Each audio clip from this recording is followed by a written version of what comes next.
Well, aloha, good morning, everybody. Ben and Woods, 97.3 The Fan. Great to be here with you live from Hanalei Bay, Kauai, Hawaii. Good morning, everybody. Gentlemen, does that sound okay? I'm getting a little glitch on my end. Does it sound all right on your end? You sound clear as crystal. Clear as what? Because it glitched out. Crystal. You crystal sound good. clear. Crystal clear. You're crystal clear. Okay. Sounds good.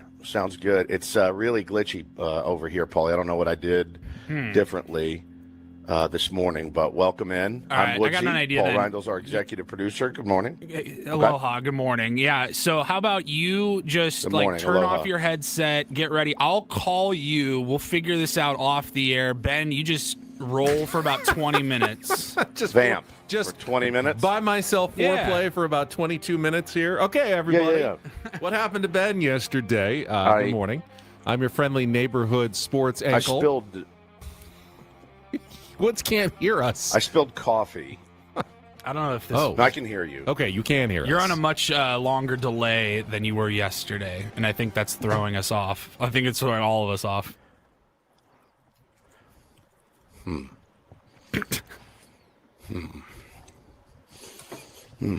Let's see. All right. Well, I guess I'll just plow forward.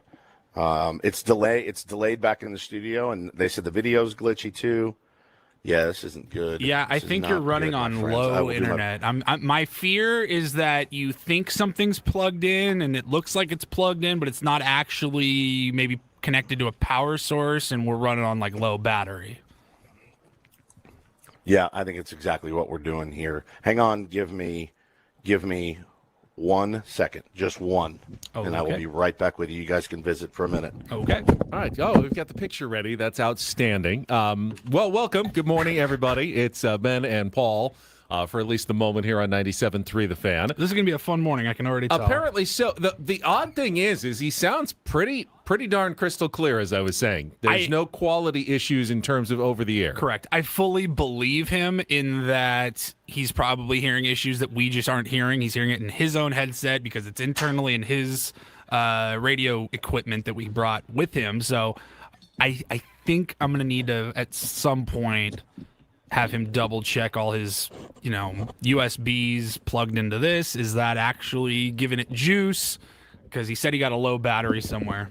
Not the craziest thing that Woods hasn't mastered the technical side of. I'd have the same issues, I'm sure, if I was trying to do a remote broadcast. But I see him working feverishly hear it. in his extra room that they have there. You're still on the air. Don't curse if you can hear Yeah, this. you are definitely on the air. You probably can't hear us, but we can definitely hear you. We can hear you, Woods. We've got you. Almost.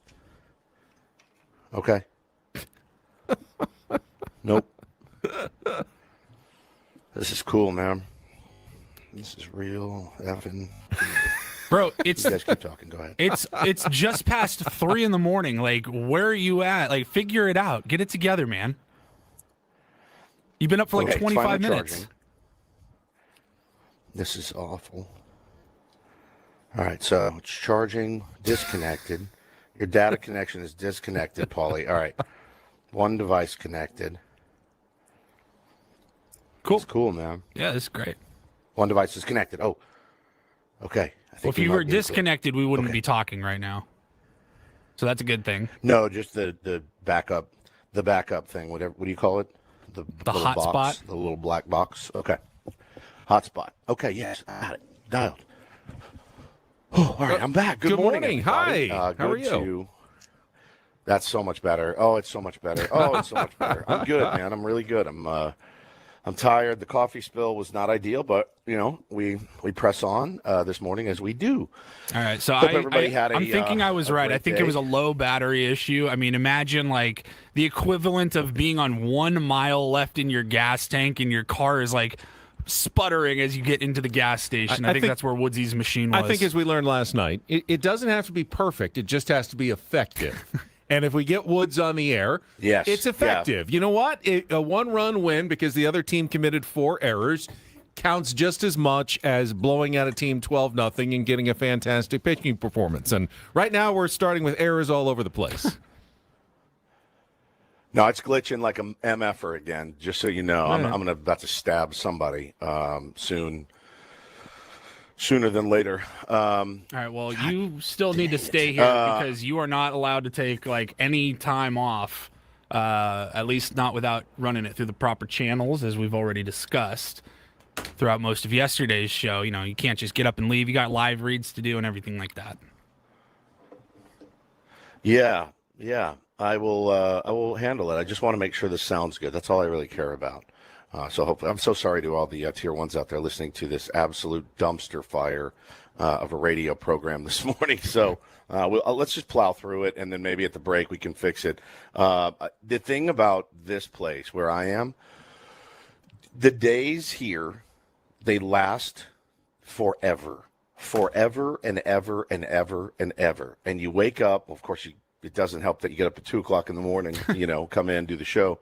And then you go outside and, the real world awaits, and the days last forever. We did like 40 things yesterday and got home and it was like one, like it was, and I looked at Hannah and I go, what time do the kids go to bed here? She goes, I've got no idea. No, like, what do you think? I go, well, it's 3 hours ahead. I said, but I've got to go to bed early. I'm going to watch the game. But then when the game's over, like, I don't really have much to do. Like, I just want to go get in bed. But the kids aren't ready. It's still bright outside. I mean, it is like, it's a total mind F when you're out here. But we had an interesting Woods day yesterday, family day. There is a lovely, in fact, perfect hotel here. It's called the Hotel One. And this is in no way meant to denigrate or to put down the Hotel One, because it is a spectacularly beautiful little slice of paradise and heaven. Have you guys ever seen it or heard of it? I feel like I've heard of it. I think I've heard of it before. I'm looking at the nightly rates for staying there, and I think I will only hear of it, and I will never experience it myself based on that. By the by, what do they charge for a night? Right now, it's going for a little over, let's just say 4 figures for one night for a standard room at this point is what I'm seeing. Okay. It's 10 minutes from our house. We loaded up the car after the show. We met up with my mother-in-law. We went to a place called Hanalei Bread Company, which is like, it's like the greatest place on earth. Fresh baked, like banana bread and scones and croissants, and the coffee is to die for. And it's just, you walk into Hanalei Bread and you just feel good. Like the say it out loud makes me happy. It's one of my favorite places. So we went to get, a muffin and a coffee, some orange juice, and met my mother-in-law. And then she loaded up with us, and we went down to go hike Queen's Bath, which is that hike that I showed pictures of last year, where you just walk on these incredible rocks that are over the ocean. They have pools that you can jump into. It's one of the most beautiful places you've ever seen. We pull up to Queen's Bath, and it's closed. It's locked. There's a gate. Then you can't get in.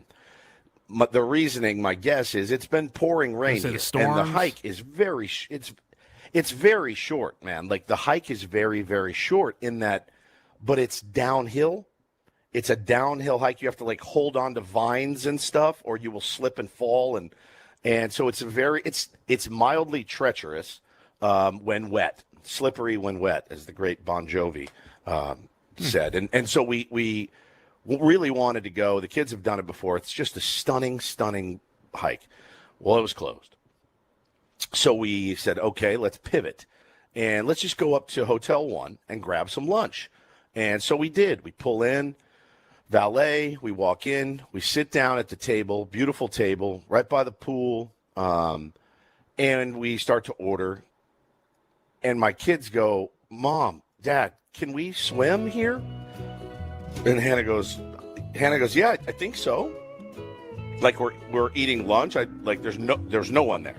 There's maybe 2 couples in the pool. And Hannah goes, can we?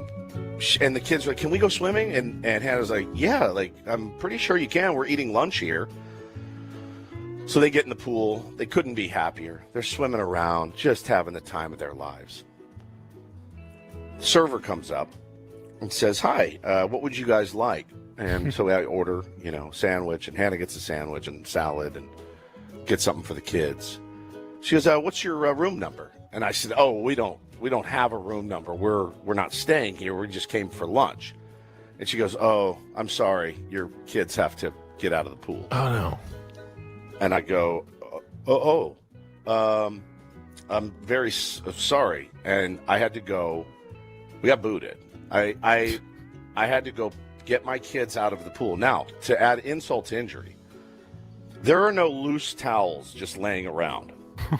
So I then had to take my 2 soaking wet, cold children up to the towel booth where they monitor those. Like you have to check them out. So I walk up. So wait, but they're sitting what there happened? shivering. Why did they have to leave the pool? Because we were not guests of the hotel. We were just having lunch. And I looked at Hannah and I go, why did you think they could swim? She goes, well, when we came to visit your brother, we all just swam. I go, yeah, but we were visitors. We had a room number. He had a room. And she said, well, I swear I came with my girlfriends and we laid by the pool all day. And I was like, yeah, but you guys are 4 hot blondes. That makes sense to me. They want you guys around. There's no reason they don't want any more kids in the pool than they absolutely have to have. So I go up to get the thing, and the guy's standing behind, in the little hula hut with this cache of towels behind him, a cache of towels behind him. And I said, hello, could I get a couple of towels, please? He goes, sure, no problem. What's your room number? I go, I don't have a room number. Dude, I'm just scrambling at this point. I go, I had thought originally that we could swim if we ate lunch. I'm explaining. He knows GD well what's happening right now. And again, oh my God, I'm not asking him for complimentary cabana and Mai Tais. I'm like, I have 2 cold children. Give me a towel. I'll use one. I'm going to dry them off. We're going to eat our lunch and we're going to get out of here. And he looked at me and I go, no, dude, we are not actually staying here. Oh, are you visiting someone here? I go, no, we're not visiting someone here. My kids jumped in the pool because they're 8 and 5. And they jumped in the pool. We thought we could swim. Turns out we can't. And there's people around. There's couples now waiting for their towels, and I'm holding up the line. And he gave me 1 towel for both. Oh my God. I dried them off. I walked up, dried them off. We went back. We ate our lunch, and we got kicked out of the hotel. The lunch of shame. And I feel the lunch of shame, and I feel bad because didn't we just have this conversation yesterday about you not wanting to look like a tourist, and here you are, you're getting kicked out of a very the nicest hotel on the island, and I'm sure everyone's staring at you. And I was like, okay. And I didn't even, the funny thing is me 10 years ago maybe would have gotten pissy. And I was like, you know what, you guys are right. You can't just come in here and go swimming, but we are eating lunch here. I don't crash things. You know what I mean? I'm not a crasher. That's not who I am. I'm more likely to be oh, I need a room here, and you're not going to let me swim without it? Take my credit card. Charge me for a room if you must charge me for a room. I didn't know there were 4 figures, by the way, Ben. But I felt like such a dumb hick from, you name it, somewhere middle America. I was like, you got to be kidding me, man. So I was mortified, just completely mortified. And to that towel guy, it's going to come around for you too one day, buddy. I'm telling you. You knew what happened. All you had to do was throw me one. I just wanted to dry my kids off and move on with my day. But yeah, man, I really am a rule follower. I'm split here. Follower. I appreciate that you follow the rules. I certainly, if it's not crowded and you are paying for lunch and your kids are being well behaved. Yeah. I would think it might be in the hotel's best interest to put their best foot forward and perhaps entice you to come on a family vacation there. You're obviously Hawaii people, so maybe one day you'll spend a couple of nights there because you had a good experience. I think Cody's suggestion in our chat, genius. I don't know if it's ethical, but it's What'd he say? genius. It's lunchtime. He said, "Oh, we arrived early. We're checking in later today, but our room isn't ready, so we don't have a room number yet."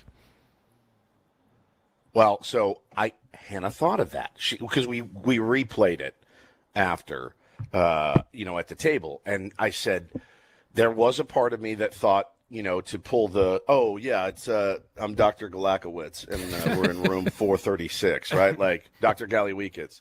I'm in room 436. I did have that thought, and Hannah goes, "Oh, we should have told him we just got here. We're checking in. My mom lives here." And I go, I go, "Babe, but it's such an easy front desk. What time is the Woods reservation ready for? Oh, we don't have a Woods. And then you just run, right? Then you just pick up and run. Before they call the SWAT for the front team door to come and take you. The out. SWAT team to come out there. I mean, you don't mess. You guys, I told you, you don't mess with the locals out here, man. You just fall in line, and you don't want to draw any attention to yourself. You really don't. I mean, it's a place. It's a lot like Paris, right? Like you don't want to stick out. You just want to fit in. And you realize as you walk anywhere and you're driving your red Chevy Trailblazer that's clearly rented, as you're driving that up to valet, you're like, I am so far from assimilating. It's not even funny. So it was like, I looked at Hannah, I was like, we literally just got kicked out of a hotel here. Like my kids were like, "Daddy, why? Why can't we swim here? This is the best pool." And I'm like, "Your dad's broke. I don't know what to tell you. I'm sorry that we have to go back to our incredible house right in Honolulu Bay, kids. But we did find an Ace Hardware that sold baseball cards. So we bought a bunch of baseball cards. We ripped a bunch of baseball cards, and that made us feel instantly better. Had a great time doing that, but." It was quite the day. It was quite the day, to be sure. I can't wait to see what today brings. The weather's been so on and off. Sun will come out for a little while, and then it will just dump rain. And we have a boat trip scheduled this morning. I'm actually going to be short on the show today because we've got to get down to our dock. And if I worked right up to the end, it would not give me enough time to get ready and go. A 3-hour tour? It was a 3-hour tour. Yeah, it's actually a 4-hour tour. It's actually going to be a 4-hour boat tour. It's up the Nepali coast, which is like the most beautiful place in the world. We've done it every year. Don't know how much snorkeling or anything we're going to do. We usually do that, but hopefully it goes off without a hitch today. The weather is just so unpredictable. It's supposed to just get worse every day we're here, but we're having a good time. Well, that Kids reminds me, fun. just a little housekeeping note. With you taking off a few minutes early, I don't think that's a big deal. We have like a 7-mile casino live read then, so Benny can just handle that one. But that does remind me, we spent like a whole segment yesterday talking about this, and I still am unclear and need some help. I was talking with Adam after the show before I left, and he was asking which days you're taking off, like from here until you get back. He said, "Does Woods get back on the 5th?" And I go, "I think he's back in studio on the 6th, which is Thursday. So Wednesday would be a travel day, so we're expecting him to not be on the air on Wednesday." And then he goes, so he'll be at the round table on Thursday. I said, yes, he'll be back in studio on Thursday.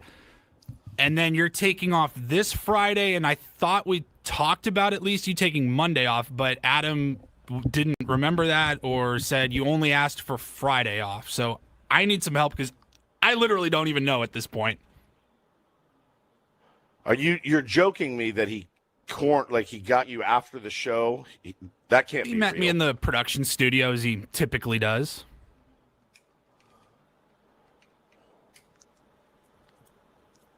What's the problem? I think he needs to. If you're off, say on Monday, and it's not on the system, we just went over this, then he needs to let sales know, and they don't want to schedule. Traffic needs to know. They don't schedule anything that has to do with you on Monday.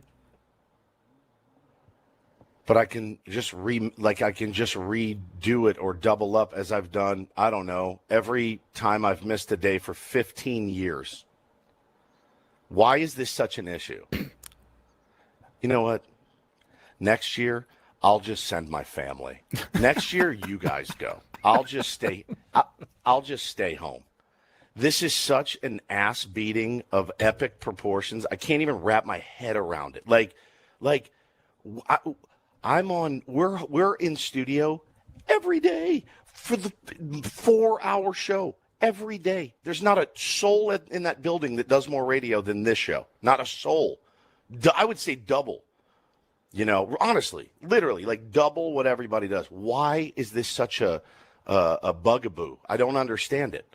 Like, does he think I'm like getting drunk, drinking Mai Tais and be like, maybe I'll show up, maybe I won't. Like, what is happening? I don't understand. Now, like, my vacation is like, it's ruined. I'm not having. I will have no fun whatsoever. I told him you're checking into a hotel on Sunday, and so we're just not sure about Monday. Like, we don't know for certain that there's going to be any sort of room that you can find or a business center at the hotel to set up a live radio show, because we certainly won't have you like in the closet of your hotel room doing a radio show. Is Odyssey's policy like, hey, man, you can take all the vacation you want, but we're going to wear your ass out about it whilst you're on it and make you then hate it so that you never want to take vacation again?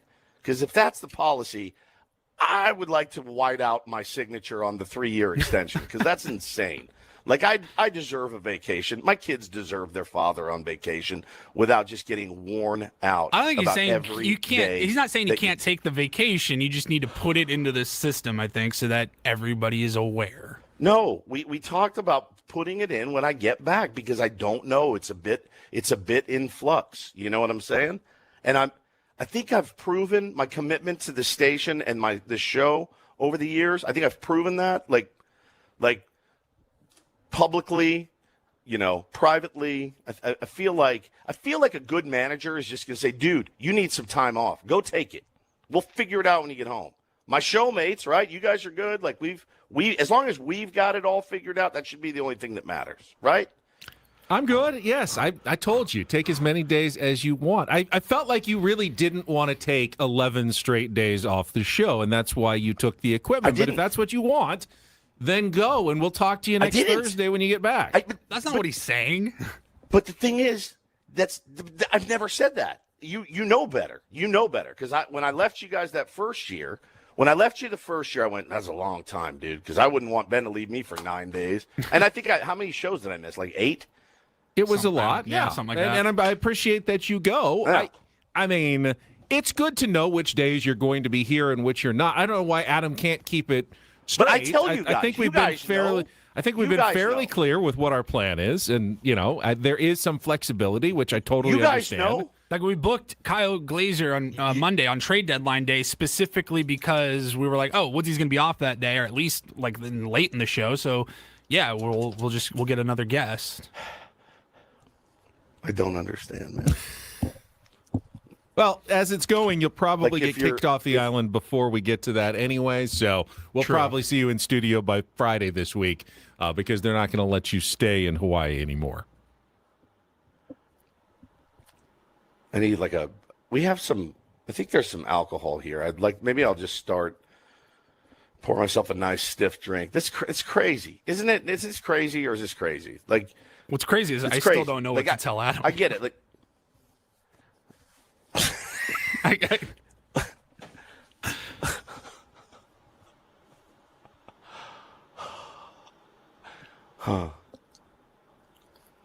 I don't know what to do. It's in flux. I mean, people take a week off this station to go everywhere. We're always here, always. The Ben and Wood show is always there. I don't get it. I think he just can't wrap his mind around the fact that there's a vacation that's in flux. It's a little weird to do kind of one day on, one day off, and he's having trouble getting his mind around it, apparently. Our entire station, guys, do one day on, one day off. Every time I turn on the radio station, I get a different iteration of what the show every day. I'm like, It's like a guessing game. Like, who's on today? Not our show. It's always the three of us. Always. It's crazy. Like, again, I deserve to take a vacation. The fact that I'm being shamed into taking it or, like, whatever is insane to me. It's insane. It's absolutely insane to me. Thanks for Sorry. Thanks for that. This is nuts, dude. Paulie, how again. Go ahead. I was just going to say, we've spent so much time on you, Woods. We didn't even ask Paul how Megan's doing, and I thought maybe we ought to update that because obviously she was having a procedure yesterday.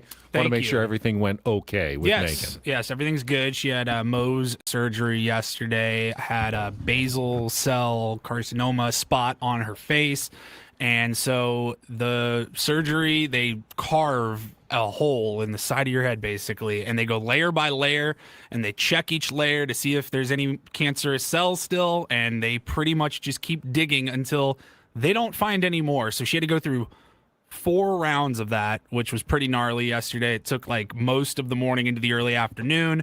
We went home for about an hour and a half, and then we had to go to the plastic surgeon to cover up the hole on the side of her face. That took another couple of hours. Then we had to go get her prescriptions. It was a long-ass day for both of us, including the one that had the surgery. But even just being there and chauffeuring her around and helping her out, it was a long day for both of us. But she is good. All of the cancerous cells were removed, and she's just on the recovery stage. They did ask if I wanted to see them remove the bandage. Megan did not see it. She has no idea what it looks like. Oh. And I was sitting there. What would you have done? What would you have said? Yeah, I think there's a curiosity factor No. that you kind of want to see it, right? No. Yeah, I totally You did? Yeah, I totally did. Actually, the first doctor, they actually asked me to leave and go into the waiting room. They're like, you probably aren't going to want to see this. And I'm like, well, now I really want to see this. But they asked me to leave, so I left. And then the plastic surgeon, when he removed the bandage to take a look and make some marks for how he was going to cover it up, he looks over at me and goes, did you want to see this? You got to get some good shots, right? So I pulled out my phone, took a picture just in case Megan wants to see it at some point. She has not yet seen it. Put it on the live stream. Yeah, we'll put that on the live stream for you guys. It's gnarly. Vomit. It is gnarly. But everything is good. Thank you for asking. Dude, she's okay. Good. I'm glad. Yes, she's she is all good. Now, did she clear it with her boss and check out and clock out and all that stuff on time and everything's good, or is she going to get banged for that? She, like the good soldier that she is, she was nervous and anxious yesterday because she was planning on going to work today following the recovery, but she's still in a lot of pain. She's still I'm like, babe, you had half of your face missing yesterday. I think you're entitled to one extra recovery day. You don't need to worry about it. I'd say, Are you know you what? Sure, actually, you can't be here tomorrow. I said, actually, you know what, babe? If anybody at work gives you any grief, send me their phone number and I will send them an unsolicited text of that picture of your face. And then they'll go, you know what? Take as long as you need. That's crazy, man. That is crazy. Somebody in the chat just goes, work talk's getting annoying. Yeah, no kidding, dude. It sure is. It really is. It's getting annoying. Then How do we you think should I feel? probably head on to some cow. Padres talk because we had one of the wildest games of the season yesterday, and it's going to take us Ben. a couple of segments to unpack this one. Do you want to see it off? I'll show it right to you right now. Do you want to see it? Sure. Do you want to see the hole? I'll see the hole. Oh, wow. Wow. That's pretty gnarly, isn't it? That is crazy. Don't it's text it to me, crazy. You can Paulie. see I the will side throw of up, dude. Yeah. It's She insane. she looked at the Ark of the Covenant. At least part of her face did. All right, we'll come back. We will break down what was one of the wilder Padres wins of the season. Get you ready. After a very long foreplay for the Wednesday edition of Ben and Woods, it is a big league Wednesday. Bret Boone will join us. We even have Dennis Lynn going to talk Padres baseball after he missed on Monday. So lots to get to. Let's take our first timeout. Broadcasting live from our Bill House studios, We Know How, and Kauai, Hawaii. It's Ben and Woods on San Diego's #1 sports station, 97.3 The Fan.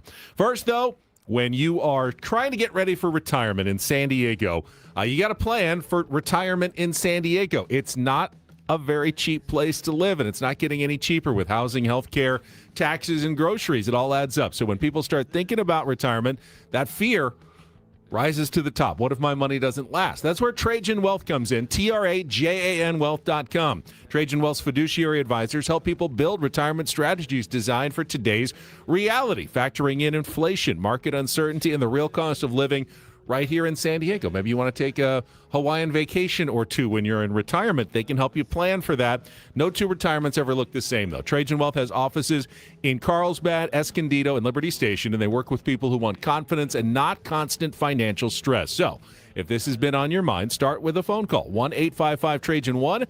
That's 1-855-TRAJAN-1.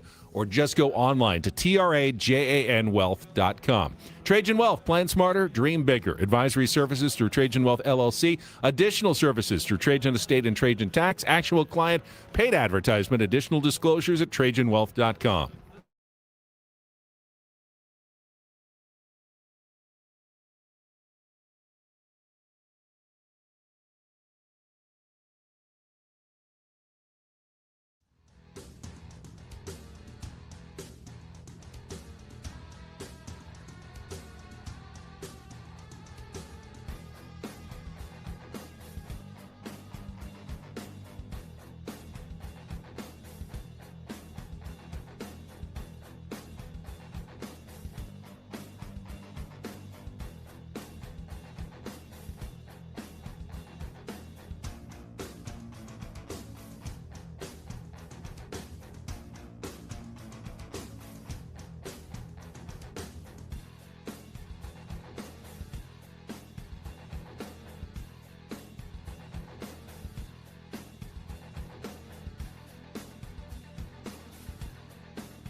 He did. Here, I'll show you a little. Just a little. Please don't. Just a little bit.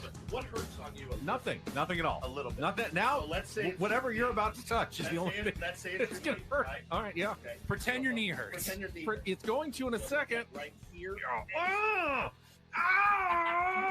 that is not pleasant. Hey, player. This is all yours.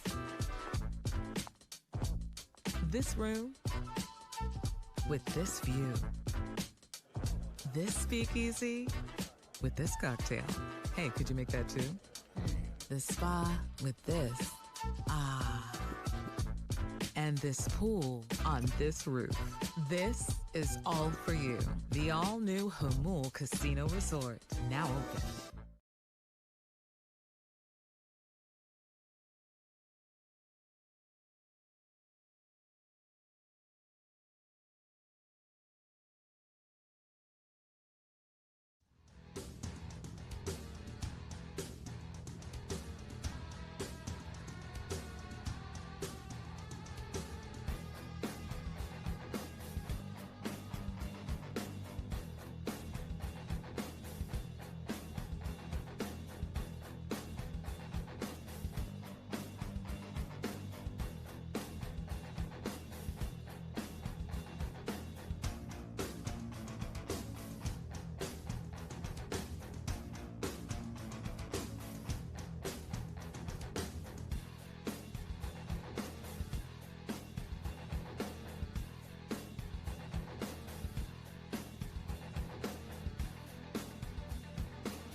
Sherwin charged with a crime since 2010. Visit davidpshapirolaw.com. So how was your day, Ben? Oh, it was actually really nice. It turns out I do have a sister, and I'm glad I do because we had a great birthday celebration for her yesterday, grilled some steaks and shrimp. My brother, grill master, did a phenomenal job. Nice. We had an unbelievable dinner. Brownie sundaes for dessert. Had a great time. Happy birthday, Mags. Hope you had a good one. That was my day, so no drama like Woods. Didn't get kicked out anywhere. Don't have any technical difficulties. Don't have any problems with Adam at the moment. Didn't have any surgeries to deal with. I just had a really nice day, and I wanted to share that with everybody before we move on this morning. Is that okay with both of you? Sure. That's absolutely fine. Happy birthday, belated. Again, I think we wished her a happy birthday yesterday to Mags. I follow her on Instagram, and I'm very jealous of some of the cards that she gets. She is like a card, she's baseball cards, basketball cards, football cards. She's like a wizard at selling cards. And I talked to her about it at your birthday last year, and this is before I kind of got my eBay thing going. And she's like, dude, not only is it addictive opening cards and playing with cards, but selling them. I go, you're right. I everybody could use a little extra cash. I'm not doing this as a living, but man, I've been scouring my eBay since I've been here, going, Why hasn't anybody bought anything since I've been gone? This sucks. Like I'm in a dry spell. It's wild. She asked me, did you wish me a happy birthday on the air? And I said, absolutely, I did. She said, oh, I missed it. She said, but my phone didn't blow up. I thought I'd be getting all kinds of texts. And I said, I didn't give out your cell phone number on the air. That's not how this works. We can I do don't it. have We a can do system. that. Maggie, if Yeah, you we can want do me that to, if she wants. we can put it in the YouTube chat and everyone can message you directly. But I would actually caution against that step. But if that's what you want, we can make that happen for you. All right, here's what we've got coming up. I mentioned our guests, Bret Boone, Big League Wednesday at 7:35, and Dennis Lynn, our Linsider from The Athletic at 8:35. They appear on our SDCCU fan hotline. It's not Big Bang Banking, it's better. Regular features don't do this. Take on Woods, our Reindl Report as well. But a lot of Padres talk here in the next 40 minutes or so as we go through what was one of the craziest games of the season yesterday, guys. I think we should get right to our Padres Wrap-Up. 4th straight win, because this one had more plot twists than your regular soap opera in the afternoons on ABC. We'll get to that coming up right now here on 97.3 The Fan after traffic. From the 97.3 The Fan Traffic Center, here's your latest traffic update. It's getting busy in National City on the 5 northbound. That's going to be slow from the 54 to just before the 15. Rest of the way is a fine drive. I'm Abby Curlette, Odyssey San Diego Traffic. This report is brought to you by Valvoline Instant Oil Change. Before your next summer road trip, stop by Valvoline Instant Oil Change. With no appointment needed, it's an easy way to help keep your vehicle running at its best. Valvoline Instant Oil Change, your 15-minute drive-through oil change. Coupons at SoCalOilChange.com. I love winning, man. I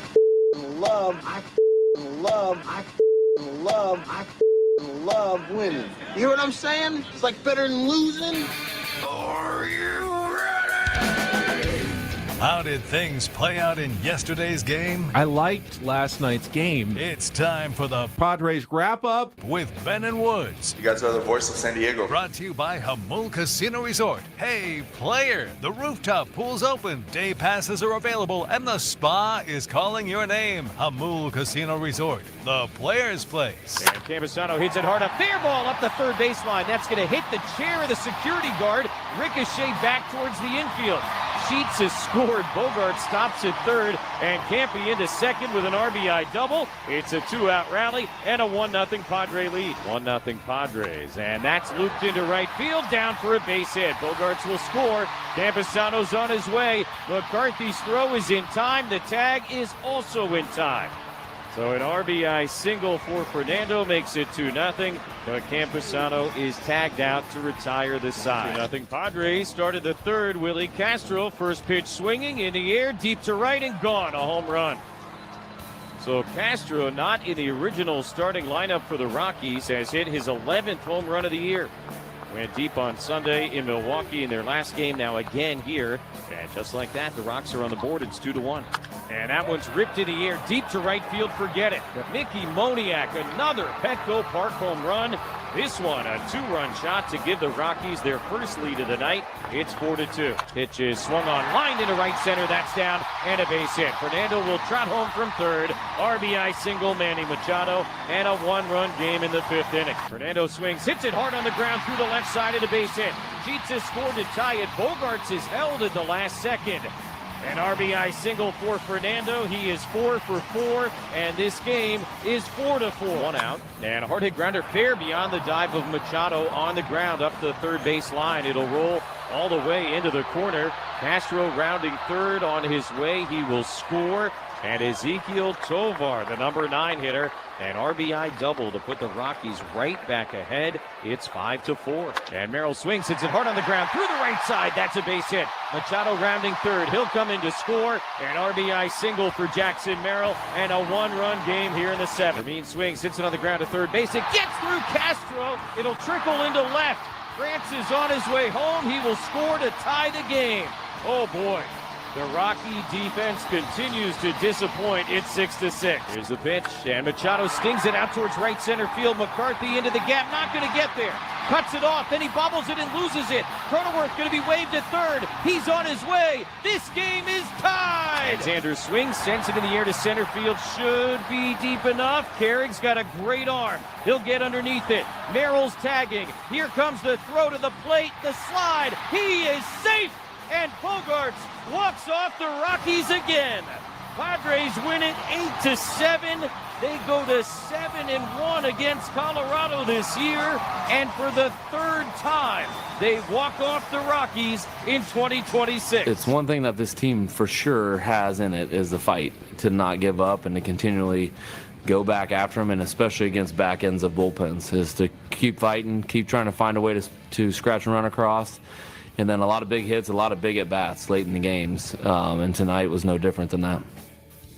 Plenty of late fight by your San Diego Padres, who had to score in the 5th, the 6th, the 7th, the 8th, and the 9th innings to pull off an 8-7 win over the Colorado Rockies in the opener to the quick 2-game series. And it was a game that just had your head spinning from the very beginning. I mean, the Padres offense was dialed in, but they also missed tons of opportunity. They could have scored 12, 13 runs easily in that game with the kind of chances that they had. And, a little bad luck at times, some lineouts with runners on base. Ty France thought he had hit a home run. I think everyone in the ballpark, including the pitcher, thought he had hit a home run there that flied out to the warning track. I mean, there were plenty. Camera guy completely threw me off. Everybody was fooled on that one. I drive deep to the warning track. But in the end, Padres get their first one-run victory since the All-Star break after dropping 4 in a row and continue their winning streak, extending it to 4. I mean, just overall thoughts here. We can get into some of the specifics. Padres didn't play a completely clean game either. Xander Bogaerts made that huge error that cost Adrian Morejon a run there in the top of the 8th inning. Manny Machado got thrown out at third base to end an inning trying to steal. That should not ever happen. Team hit into 3 double play grounders that, short-circuited what could have been really big innings. Could have been another one. Absolutely. There was just so much good, bad, and everything in between in that game yesterday, Woods. Yeah, I need way more time, right? Like, I'm looking at the clock and I'm like, we got about 7-8 minutes here. It was an excruciating game to watch. And, when it was over, it was such a relief that they won. It was, always nice to see a team refuse to roll over. But that's Colorado, and I don't say this lightly. That's one of the worst baseball teams I've ever seen at that level, ever. And they had 4 errors, I believe, last night. Is Correct. That official? Yeah, officially 4 errors. They kicked the ball. It was terrible. But it was they kicked the horrible ball to watch. 11 times. I mean, it really was adult league type stuff from them. And I mean, guys getting screened out.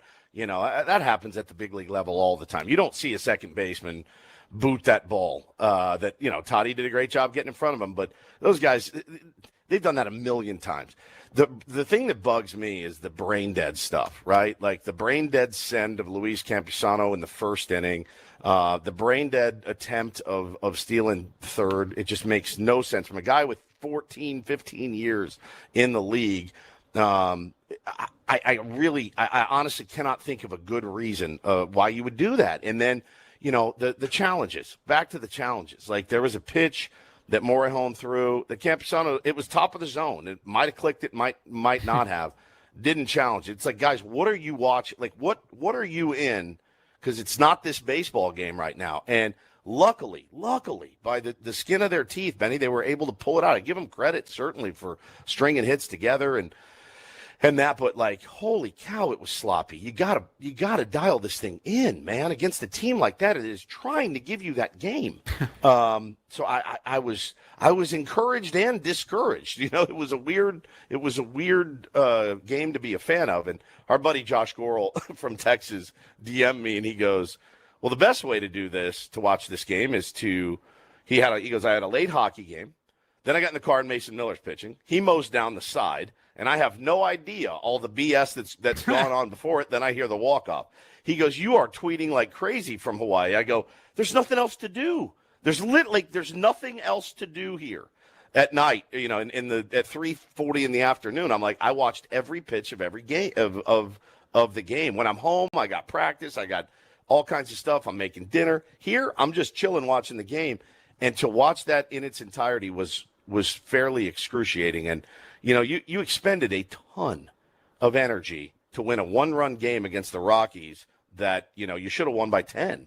But I don't want to be a downer, but like, a win is a win. We don't complain about wins, but holy smokes, man. Well, I think there's two stories here. Offensively, the Padres have really started to get dialed in, especially since the All-Star break, Yep. but it started turning around even before that. Fernando Tatis Jr. with a 5-for-5 game, the first one of the season for the San Diego Padres, first one in a couple of years, actually. But if you could just go down the lineup, I know Jake went 0 for yesterday, but he's been very solid since coming back from the injured list. Manny, 3-for-4. He's been hot. Ty France just had one hit, but nearly had a home run. He continues to put together really good at-bats. Very clutch hit. Jackson Merrill has caught fire. Yep. 3 more hits yesterday. He's had the, second highest OPS in baseball in the last week or so. Luis Rengifo didn't get a hit yesterday, but we know what he's done lately. Gavin Sheets reached base every time he got up yesterday. Xander Bogaerts had a hit and the game winner, and Luis Campusano had 2 more hits. Offensively, this team has turned a corner. Pitching-wise, it remains a problem. And if Michael King, who really just had the one bad inning, but Padres can't really afford bad innings from Michael King right now. At least he got back through 6 innings, which was critical, and the Padres came back to win that game. But if Michael King has 3 or 4 bad outings the rest of the way, I mean, how are you going to get through the rest of this season with the pitching that they've got right now? The bullpen did not have their best game other than Mason Miller. Obviously, Brad Gley gave up a couple. Adrian Morejon not helped by his defense, but also walked in a run. You just can't be doing that against the Colorado Rockies either. The pitching remains the biggest concern for this team right now. Yeah. I mean, they're absolutely gassed. There was a graphic that popped up last night about innings and they're absolutely torched out in the bullpen. And every night you put the game on, see, the thing is, you're going to want to try to win some of these games against these inferior opponents that kick the ball around. You're going to want to win some of those games 10-2, 10-4, 11-3. So that you don't have to use Brad Gley, and you don't have to use Adrian, and you don't have to use Mason every single night to scratch out these one-run victories. I mean, that's a great win, like no question. I've seen this team roll over many times, in the years, getting down in a game like that where you had a lead and you blew it. I've seen it, but it was great to win. But holy cow, man, you're going to have to give these guys a break somehow. Offense doing their job, though, right now. I felt that idea that we talked about, I think, last year during a walk-off, that walk-offs are fun, but they also suck because they mean, like, you probably blew a lead or you gave up a huge lead early or whatever. It's not always great. We also had multiple ejections in the Padres dugout. Want to talk about the twist that I learned after the game about all of that in the 4th inning next on The Fan.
You're not imagining it. Yeah, yesterday's Padres game was one of the longest 9-inning games of the season, 3 hours and 21 minutes. And I'm not sure if that includes the extra 2 or 3 minutes at the end after the game-winning sacrifice fly. I don't know if anybody missed this. Some people turn off the game right when it's that over. Was garbage, dude. But what the hell is happening The right Colorado Rockies kind of made the ending a little more anticlimactic because they came everybody back out onto the field. After Xander Bogaerts hit the sacrifice fly and Jackson Merrill scored, they announced they wanted to appeal at third base that Jackson had left early. So they have to get all their players back out on the field, have the pitcher throw over to third. Umpire signals safe. Oh, Padres win. Game over again. Then they immediately signal for a challenge because they still had their challenge. So then they have to go to the replay booth and wait for the umpires to make the decision again, which they, of course, confirmed that Jackson Merrill did, in fact, wait until the ball was caught in the outfield and the Padres won the game. I don't know how you feel about it. If you've got challenges, I guess there's no reason to leave them. You don't hold them for the next day. They don't carry over, but it wasn't particularly close. In fact, I think Jackson waited a half beat too long before he left third base. It made it a little bit of a closer play at home plate with a fairly decent throw, but he still made it in time. Yeah, I thought it was completely bush league by Warren Schaefer and the Colorado Rockies. I thought it was garbage. I mean, that's really all I have to say. I thought it was stupid and obviously, like, if you want to do the appeal to third, okay, fine. The next one, I mean, Jackson beat it by 2 feet. So I think that's pretty lame. And the other thing that extended the game was a big delay in the fourth inning when Craig Stammen and infield coach Ryan Goins were both ejected following a non-ABS challenge by Xander Bogaerts. Xander Bogaerts was at the plate, runner on first, lead runner. Padres trying to put together a rally after they had fallen behind 4-2. And Bogaerts was, I think the count was 1-0. Took a pitch that was well below the knees, Way down. And was called a strike by the home plate umpire, Jerome Rehack, and immediately tapped the top of his helmet for a challenge. But instead of giving him the challenge, Rehack, the umpire, was jawing with the Padres dugout at the time because they were also yelling, "That's a terrible call. That's low. What are you doing, ump?" And never acknowledged or gave Xander Bogaerts his ABS challenge, which would put him in a 2-0 count rather than a 1-1 count. Ended up, grounding into a fielder's choice, I think, on the next play.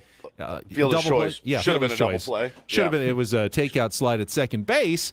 But, Craig Stammen came out to argue. He got ejected. Ryan Goins, who was one of the more vocal members of the Padres coaching staff, it seems like. Didn't he did not get ejected first. I love that guy. He got ejected after the play at second base.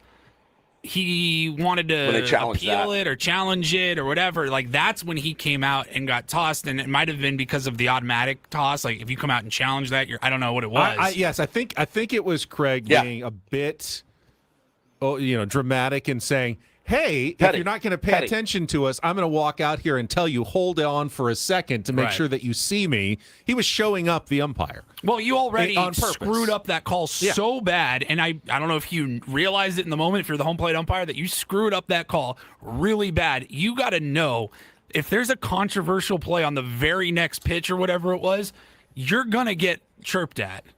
But I was listening to Jesse and Bob, who were calling the game, and I think the same was going on with Don and Tony on the television broadcast. But everyone was kind of the opinion that the umpires didn't see Xander challenge the pitch. That seemed like the obvious. He was turned towards the Padres dugout. But he did see. He did. And Craig Stammen explained it after the game that this is something that's actually happened a couple of times for the Padres this season, and we haven't really heard about it. But the umpire believed that the dugout influenced Xander's decision to challenge, which you're not supposed to do. Here's what Craig Stammen had to say about it after the game and after the ejection. You kind of take us through the fourth inning and how that all went down. It looked like Xander challenged and it wasn't granted, and then... Yeah, I think, you're not allowed from the dugout to influence someone to challenge, and it was a call that we believed was very much a ball. which I don't, looking back on it, looked like a ball on TV. And our dugout just exploded because we're rooting for Xander so hard. Like, we're in the at-bat with him. And that's like the beauty of our team and our coaching staff, is that we're just invested in every pitch so much that sometimes our emotions get heavy and we see a bad, what we perceive as a pitch that's low, because that's what we can see from the dugout, and we get, that kind of not challenge it or anything like that. And the umpire took it as us influencing Xander to challenge a pitch, which if you look at the timing of when Xander challenged a pitch, I don't agree with that. That's why we got in an argument. And he'll probably look back, and it's a new thing. The ABS is a new thing. I know we're 100 games into the season or whatever, but the umpires are still trying to figure it out. We're trying to figure it out. We don't know what's right. Hey, you're not allowed to yell from the dugout. Well, we're rooting for our guy in the box is the biggest question in that. And so I don't think they can take that away from us. But in the end, it's just a disagreement, and, we'll figure it out tomorrow. And then was it that you went out? Like, why did he throw you out? I think he threw me out because our dugout wasn't stopping, and I was our representative at that point, and somebody had already been tossed. So in the midst of not wanting to toss everybody, I got the hee-ho. Is that the first time that's happened this season, or you guys got maybe portrayed as influencing? I think most of the ABS disagreements have probably resulted in been a result of some of that, of us possibly being a little too loud about it. But I think the umpires, if they were doing it, the way I've interpreted it, they've got to leave that out of it, and they've got to be able to see it in real time. Like, was it quick enough, or was the challenge influenced by the dugout? Instead of it just assuming it was challenged by, influenced by the dugout. But it's not an easy thing to do. I can't say like, I would do way better if I was an umpire. I would do way worse if I was an umpire. So a little bit of grace to them too. It's just a different situation that we're all getting used to. So that's an interesting twist that I didn't realize, and I don't know what the solution is. Do you have to tell your team, hey, you may have seen the worst call on the field ever, a ball like bounces off the plate and he calls it a strike. Don't react or yell, or we may not get to challenge it because we'll be thought to have influenced the batter's decision to do so? That's basically what Craig Stammen is saying. And he says it's happened a couple of times this year where someone in the dugout yells low or high, and then, a quick tap of the helmet gets disregarded by the umpire because of that.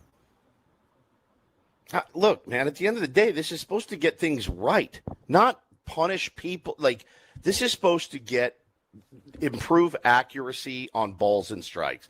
That's it. I mean, these guys are professionals. If they want to groan in a dugout and go, it's down, Xander was quick to it. Again, you're talking about a guy that's been in the league a long time. He knows the ball's down. He tapped his helmet. You got rabbit ears. You then want to enact this rule. No. You guys were too loud. I think it's trash. I think, you're supposed to take the emotion and stuff out of it. And if you're the umpire, always, right? Like, I'm not going to, I'm watching Xander. I called a ball. Immediately he taps his helmet. Like, if he was influenced, if he wasn't influenced, whatever. Like, it's my job to get this call right. I don't know, man. That seems like a slippery slope to go down. Like, if we're going to start going there, because like a fully automated strike zone, by the way, would have known that was 4 inches low. It was clearly a ball, but it feels like there's egos involved, and it was so frustrating to hear that yesterday, I thought. So Geekster says, and I love Michelle, she says, I do think the dugout chirps too much. It's constant. It's not a great look or effective. I disagree entirely. I love a chirpy dugout. It means my guys are involved in the game. And I'm not talking about my 8-year-olds. I don't want them chirping. But for the San Diego Padres, they're into the game. They're fired up. They're watching. As he said, we're in it. We're in that at bat with him. Well, and how long before we go, no, we didn't say low. We were saying, whoa. We said, oh. Right? Right, exactly. Well, and I think, and Craig Stammen kind of mentioned it, that ABS is relatively new, even 100 games in, and they're still evolving a little bit in the understanding of how it's going to work. But when I've seen players challenge, it's almost always the same thing. Pitch is like way outside, and the batter waits a moment, and then it clicks in his head, oh, I need to challenge, and then quickly taps. But no no one immediately waits. They have to get the call. They have to have it process in their brain for a second, like, oh, he just made a terrible call, and then they reach. So it's never instantaneous. It's always like a beat or two, and you're never going to be able to keep a dugout from reacting in that beat or two before a player has time to totally quickly process, yes, I need to challenge that pitch. So I think in almost every case, an umpire could almost always say, well, I heard something. It could have been a fan, could have been a manager, could have been anybody that is influencing the batter to, any groan from the stadium could influence the batter to challenge. They have to be given at least a beat or two to think about it and understand what the situation is before they challenge. I thought it was absolutely ridiculous. And, you saw that guy. He wanted to insert himself in that game, and the finger pointing. And it just, again, man, remember the time, kids, you got to take your or parents, when you got to take your kid to the ballpark to watch an umpire. I just, for me, I know it's a hard job. But, bro, you just made it harder. Like, just make it easy on yourself. You missed the call. He challenged it immediately. He didn't look. He didn't get a signal. Nobody's flashing a mirror and a light at him. It was a bad call. You're going to miss him. That's okay. Let's get it right and get our egos out of it. And it's just so dumb. It just doesn't make sense. I sympathized with Craig Stammen in that moment because, again, we didn't hear any of the dugout stuff until after the game. We all kind of thought he wasn't looking. He didn't see that Xander challenged immediately. And what made me even more mad was when the other umpires, anytime something like this happens and the other umpires come into it, I feel like they are always, like, no matter what, going to blindly back up their guy. Why is it, like, unheard of for one umpire to just, or for Craig even, for Stammen to be like, hey, man, didn't you see him challenge? Like, one of the four of you had to see him challenge immediately. Is it not, like, unheard of for you guys to maybe have a conversation and be like, hey, man, you weren't looking. Like, he did tap it pretty quickly. We should probably give him that challenge. They never will go against each other. Yeah, it's just crazy, man. I hated that. Now listen, I will, and a lot of people agreed on Twitter, is that it did look like the first ejection for Stammen that wasn't scripted, almost like, oh, I need to get my guys fired up. Now the old manager ejection certainly is not a foolproof way to get your guys fired up, because immediately after, Xander rolled into what should have been a double play, and then Campy rolled into an actual double play. So as far as strategy goes of firing the boys up, didn't really work. Would have been a lot cooler if you had done something with that anger and that passion, but you didn't in that case. You did end up winning the game, but I thought Craig was completely justified in being upset. I think he was absolutely justified in challenging the play at second base. Let's make sure that ball was on the transfer. But, dude, you're going to get to the point, which I don't want. I don't want fully automated tennis balls and strikes. I just don't. I like how this is right now. But when you see a guy tap his helmet that quickly, you got to grant him that challenge. You do not get to play judge and jury when you have technology to get it right. There's no reason you have to sit up there in your wig and with your gavel in a case like that. There's no reason. We're taking that out of the game. So I thought it was pretty insane. There was, of course, one other big ABS challenge moment in the game yesterday, and it's exactly why we've been harping on the team. You have to stop losing your challenges by the fifth inning, because the Padres may have lost that game if they had run out of challenges early, because in the bottom of the eighth inning, with the Padres down 1 run, and I think Jake Cronenworth was on first after a fielder's choice with 1 out. Manny Machado takes a 2-2 pitch, close on the outside corner. He's rung up for strike 3.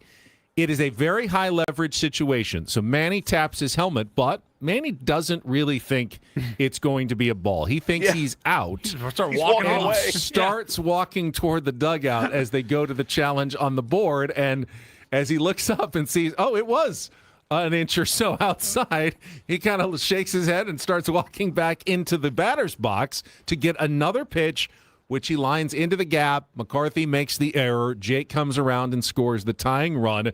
ABS plays a critical function in the Padres winning that game yesterday. I swear to God, I thought Crony missed third. I'm not even kidding. In real time, when they showed him, I go, oh, my God. Can you imagine it? It looked like he was flying, right? And it looked like he cut it in for my naked eye on the iPad watching it. I was like, oh, it looked like he cut that by 2 feet. Bo was like, did he miss it? Did he miss it? We had to rewind it and look. I go, oh, thank God. Crony, little attention to detail there, because as weird as that game was, it wouldn't have surprised me at all if Crony missed third base entirely and they appealed. But, man, there was so much. There was so much in that game that you looked at and you went, who wants this? Like, it was one of those games where you're like, does anybody want to win this game? I am just not convinced, but luckily it was the Padres that did it, 4th in a row. That's nice. Let's keep it rolling. But holy cow, man, Paul, you texted us too. This new strategy of giving runs back immediately. I would love to see the numbers on that of the lack of shutdown innings after your offense comes out and puts a couple up. That's got to be deflating, and that's certainly not sustainable for a team either, right? Like that's something that I don't, how do you address it? Like, hey, you need to knuckle down. Play better after you score. They know that. Like, they know that's the last thing on the planet that they want to do is give up runs after your team scores. It's so deflating. I'm very stoked that they came back 4 or 5 times last night to win that game, but holy cow, man, that needs like a full reset button after that win. While this is all going on, this crazy game, Jesse Agler also needs to work in an incorporator word. Let's quickly pay it off before we get to Don't Do This. Paulie, set it up again for us. It's the letter Q. I mean, we have to do it. What's your word? Here's Rosie. Quahog. Quahog. It's it's an edible marine clam. What is a quahog? All right, seafood, got it. Now, Jesse got to this fairly early in the game, but he also decided, because Jesse is an accurate sort of person. That's amazing. Yeah, he texted me yesterday. Even though Rosie pronounces it quahog and White Men Can't Jump, it's actually pronounced quahog. It's a quahog clam. That. Yeah. And Jesse said, is it okay if I do the correct pronunciation? And we said, absolutely. Be accurate. Be Jesse. Be yourself. So he's not going to lower himself. Yeah, he couldn't bring himself to do it the way that Rosie does it. That's incredible. He said, he texted me and he goes, hey, real quick, am I crazy? Like, am I pronouncing this wrong? And I go, no, you're actually saying it right, I think. We are probably saying it wrong because we only know it as the way Rosie Perez says it in White Men Can't Jump. He found that very funny. He goes, I'll probably go with the original way. And I go, I know you will, Jesse, and that's totally fine. Yes, as long as you do it, who cares? So this was early. Maybe the earliest incorporator of the season. Maybe there was one other that was before this. Bottom of the first, Manny Machado at the plate with Michael Lorenzen on the mound for the Rockies. 2-2 now, and Machado takes a slower breaking ball up and in. He ends up on the seat of his pants and immediately pops back up. Being in shape, never an issue for Lorenzen. He's always showing off the muscles up there, and we're not talking about quahog clams. Or oysters. Whoa. One of the more well put together pitchers we have in the National League. Well, he's got some guns. He is yoked, but and yoked at the same time out on the mound. Yeah. But also, like the least effective pitcher in baseball. He's given up, 20 more hits than anybody in 20 less innings. The guy is just a hit machine. You watch that guy pitch, and you're like, why? Why are you still getting starts at this level? Like, put him in the outfield. He was like a two-way guy at some point. I'm turning him into an outfielder. Like, he is huge. And, you're watching him, like, it's looking like when he throws his breaking ball, it looks like he just learned it in the bullpen. Like, he kind of like shows it, and then it's never good. It's not really effective. So it's wild to me. But, listen, you're in Colorado. You're trying to, bring guys along. You need innings, and he can go out there and serve it up a little bit. But again, I thought, that's a guy we should have scored 7 off of easy. Like, I know there's no big leagues really, really the next level, obviously, but he does not look like a really uncomfortable at bat for those guys. By the way, Padres 40 hits in their last 3 games, so the offense is clicking. We'll take a quick timeout. When we come back, don't do this. We got Paulie a scooter for what was it, Christmas or birthday? Birthday a couple years ago. You may need to give some lessons to Major League Baseball players because we got a couple of incidents to talk about in DDT. And then Bret Boone's going to join us. All coming up, broadcasting live from our Bill House studios. We know how on San Diego's #1 sports station, 97.3 The Fan. Well, first, gang, quickly, let me tell you, as I'm here, I had to rent a car, and it's not great. It's not anything like the F-150 that I got from Sedano Ford. Very stoked on that. I'm again, in crazy to think that I went my whole life without having an F-150 to lug all my stuff around. It's such a comfortable ride. But listen, right now, go to Sedano Ford in La Mesa. If you've been wanting to upgrade your ride, they'll take good care of you. You could drive home now in a brand new 2026 Ford Bronco Sport, Big Ben. It's got everything, man. Tech-loaded interior, terrain tackling power, just $1 down and $401 a month. And if you need the tough truck and you've got a single buck to do it, lease a fierce, full-size 2026 Ford F-150 STX. It is pretty legendary, man. I'm very happy that I made that decision. They got the massive high-tech touchscreen in there, just $459 a month with, you guessed it, just $1 down. And make sure when you go in, talk to my friends there, ask about absolute 0% financing on select models paired with 0 payments for 90 days. Get you in the car or truck of your dreams. Make it a little easy on you the first couple months, right? That's 0 for 90. These deals will not last forever, so go check it out, SedanoFord.com. Check out the inventory online or just stop by their beautiful dealership in La Mesa. Once again, it's SedanoFord.com. Don't forget to let them know when they roll out that red carpet. Hey, my old pal Woodsy from 97.3 The Fan sent me.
Hey, player, this is all yours. This room with this view. This speakeasy with this cocktail. Hey, could you make that too? The spa with this. Ah. And this pool on this roof. This is all for you. The all-new Hamul Casino Resort, now open.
Ben Woods brought to you by David P. Shapiro, criminal defense attorneys, helping good people regain control of their future when charged with a crime since 2010. Visit davidpshapirolaw.com. Going to try to get through this since we have Bret Boone coming up at the bottom of the hour. I will start in Major League Baseball. Been a tough season for the San Francisco Giants, but had some potential good news coming up. Harrison Bader, who's been out since May 29th with left plantar fasciitis, was closing in on a return when, apparently, according to manager Tony Vitello, Bader suffered a furthering of the injury in a scooter crash over the weekend. He revealed that to reporters yesterday, and now they're not sure when or if Bader will be able to return this season. I've got to say, I've seen Padres players ride scooters around downtown. Yeah. It always makes me a little bit nervous. If you're already dealing with a foot injury, though, that seems like the last thing you should be doing. Yeah, I'm a big fan of the scooter myself, but there is the potential for something going terribly wrong. You know, you've seen it 1,000 times, and the thing is like this would be a devastating injury if the team was in it, right? If they're out there battling for a wild card or anything like that, I think it's probably a little bit easier to stomach. Knowing, kind of a lost season anyway. Harrison, just heal up, and we'll see you when we see you. Obviously, you want a guy like that back in your clubhouse and in your dugout, high-energy guy. But, you got to be more careful. That wasn't the only scooter incident, though. I have to throw this one as well. Alek Thomas, remember him with the Diamondbacks, big leaguer. He's now in AAA with the Dodgers. It must really suck to have to go back to the minor leagues and deal with this kind of stuff. He was walking out of the dugout for the Oklahoma City Comets when the mascot for the Sacramento River Cats came rolling in on a scooter and just absolutely took him out during a AAA baseball game. I do believe he is okay, but made for a bit of a viral video and funny moment when he actually... I mean, he gets taken out. Yeah, he gets smoked. The mascot's just coming down the sideline and just absolutely crushes Alek Thomas, who's not looking to his right, of course, doesn't think he's, entering an intersection or something. Oh, God. Just gets I can watch it all day. Oh, God. Poor guy. Used to be in the big leagues. Now he's playing in front of, 42 people. You can see it. As the video ends, he's sitting up, and I can almost guarantee you he's going, how did I get here? Yeah. What does my life come to at this point? I was in the big league. I was in the show. Yeah. I was in the World Series. Now I'm getting run over by mascots in Sacramento. Yeah, it's tough. Look, that's the second time that a Dodgers, he's not a prospect, but a Dodgers player has been injured. They had the dog. Remember the dog ran and tripped up one of the other guys and tore his meniscus or something? I don't know, man. You got to clean this up out there. You can't have these guys getting hurt by mascots one time is too many. But this was, listen, I've been guilty of toxic masculinity in my life a time or two. I can't sit here and say that I haven't, but I thought this was really, really ridiculous by Dan Orlovsky yesterday. They were talking about Florida head coach whose wife came out and said, the softer side of him, he loves pedicures. He gets pedicures, it relaxes him, and he has nice feet, and that's important. And Dan Orlovsky had this to say. Question. You never get a pedicure? I have never gotten a pedicure. Oh, it's a delight. I never will. Yeah, no, it's I am great. completely against pedicures for dudes. Why? You're a dude. You're not supposed to get pedicures. Yes, you You're a dude, are. man. Nothing wrong with being pampered. It's a delight. No. I'm so against this. This is a thing for me. You're coming with me. Dudes should not be getting pedicures. Who am I told is laughing at this?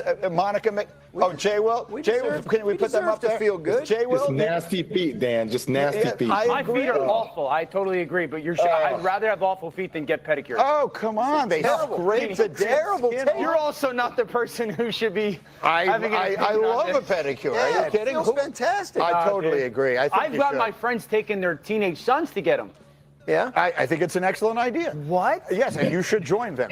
And I've just got a text here from your wife who says, yes, I think, Dan, Greeny, talk him into it. Trust me. I'm talking you into this. Listen, I've gotten probably 5-10 in my life. The only reason I don't like them is because my feet are very ticklish. Oh, They're my very God, ticklish. Yeah, same. And when they get in there, It's ticklish. I have to tell them. I have to tell them ahead of time. Be like, hey, I'm gonna try really hard not to like kick my foot. But it's. I gonna loved be tough. it when we had the pedicure ladies in studio. Yes. We got Oh, one my on God, the air. they It was fantastic. That was I just don't have outstanding. time for them, but I wish I had the time and the extra funds for them to do them like weekly. That would be amazing. It really, and it's so relaxing. They do so, and then when you leave, and you get home and you get in bed at night, and you rub your feet kind of together, Feels or so maybe, good. oh my God, you're like, this is life. This is living right now. They're really fantastic. We need a dude. They pedicure really, really endorsement is what we need on this program. 100%. Can you imagine like a 10? I'll work trade for that one. Yeah, a standing like 10:30 on Friday appointment every week. Pedicure every week. Done. It's local listen, salons. fellas, You're on notice out there. Trust me. Don't say we didn't ask. Let me give. I'll just the fellas out there that are a little nervous and kind of agree with Dan Orlovsky. You're still going to want to have sex with your wife after you get a pedicure. Trust me. And I'll tell you something else. Your wife is going to be. Yeah. She is going to be way more on board. Nobody wants your mountain feet rubbing up against her in bed when you could have had something else. It's so good, man. So, and Ben, like you wear flip flops all the time. Like I wear need running more. shoes. No doubt like about it. Like athlete's foot. Like just go get them cleaned up, dude. You're not going to walk out and be like, oh, I like men now. I just don't understand. I really don't get the logic. Like it's just you're taking care of a part of your body. Like you go and get your hair cut. Like you go and you're not a real man if you go get your teeth cleaned at the dentist. Right. Like you're just taking care of a part of your body. Like it's not that big of a deal, bro. It's the craziest thing. It's to be so dug in on. Like, no, dude, not for dudes, man. And you know what? Not for dudes, bro. I would bet if you polled NFL players across the board, you would be shocked at the amount of people that are getting pedicures and treatments and stuff like that on their feet. Like, I promise you, that's a very regular thing for athletes. So segment brought to you by the official pedicure salon of Ben & Woods. Fill in the blank. Could be figure you. it out. Could All be right, you. finally, do this.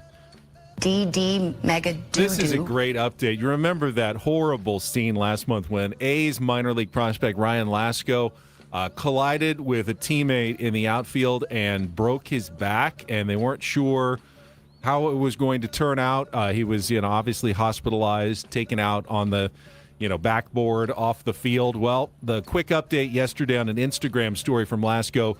Currently feeling much better. I have sensation from my feet up to my knees, along with a lot of involuntary leg movements. I also have been getting some sensation in the side of my thighs and hamstrings back.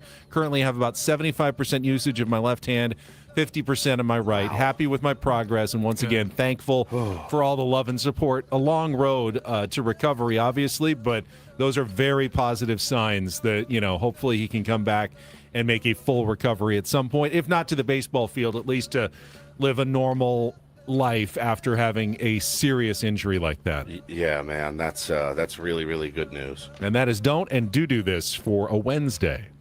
That was Don't Do This with Ben and Woods on 97.3 The Fan. We will ask Bret Boone about pedicures and the Padres and more when we come back with our Big League Wednesday guest coming up next on San Diego's #1 sports station, 97.3 The Fan. Speaking of taking care of yourself, guys and ladies, SDFatLoss.com is the way to take care of your extra weight. You can lose up to a pound of fat per day and 10 to 20% of your body weight in just 60 days. All you have to do is sign up for your free consultation, and they will explain how the program supercharges your metabolism. Doctor developed, no exercise necessary.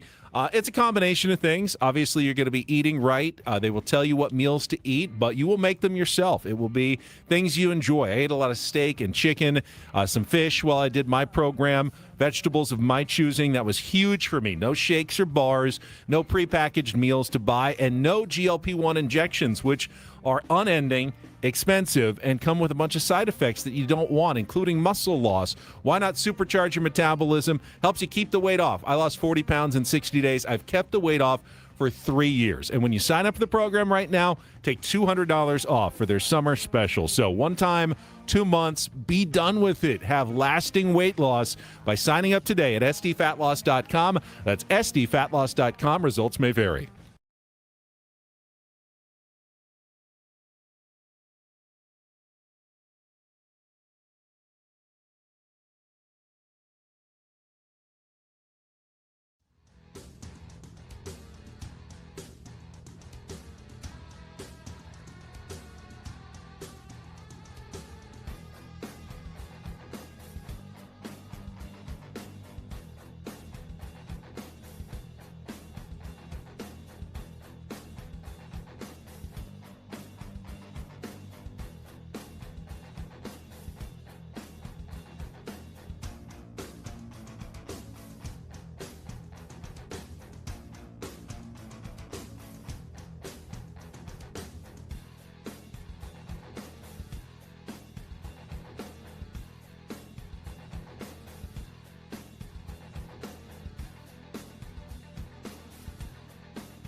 He just here. I'll show you a little. Just a little. Please don't. Just a little bit. What hurts on you? Nothing at all. A little bit. Not that now. So let's say whatever you're about to touch is the only thing. Let's say It's gonna hurt. Right? All right, yeah. Okay. Pretend your knee hurts. Pretend your knee. It's going to in a second. Right here. Oh, that is not pleasant. Hey, player, this is all yours. This room with this view. This speakeasy with this cocktail. Hey, could you make that too? The spa with this. Ah. And this pool on this roof. This is all for you. The all-new Hamul Casino Resort, now open.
It's a Big League Wednesday, so let's go right out to our SDCCU fan hotline. And we are joined by Odyssey MLB insider Bret Boone, host of the Bret Boone podcast, featuring weekly interviews with the most notable names in baseball. Insider calls presented by Grainger, with professional-grade products for every industry. Grainger has you covered. Call, click Grainger.com, or just stop by. And a little late to you, Booney. We had quite the game to talk about last night with the San Diego Padres. So I'm obviously going to start by asking you, have you ever gotten a pedicure before?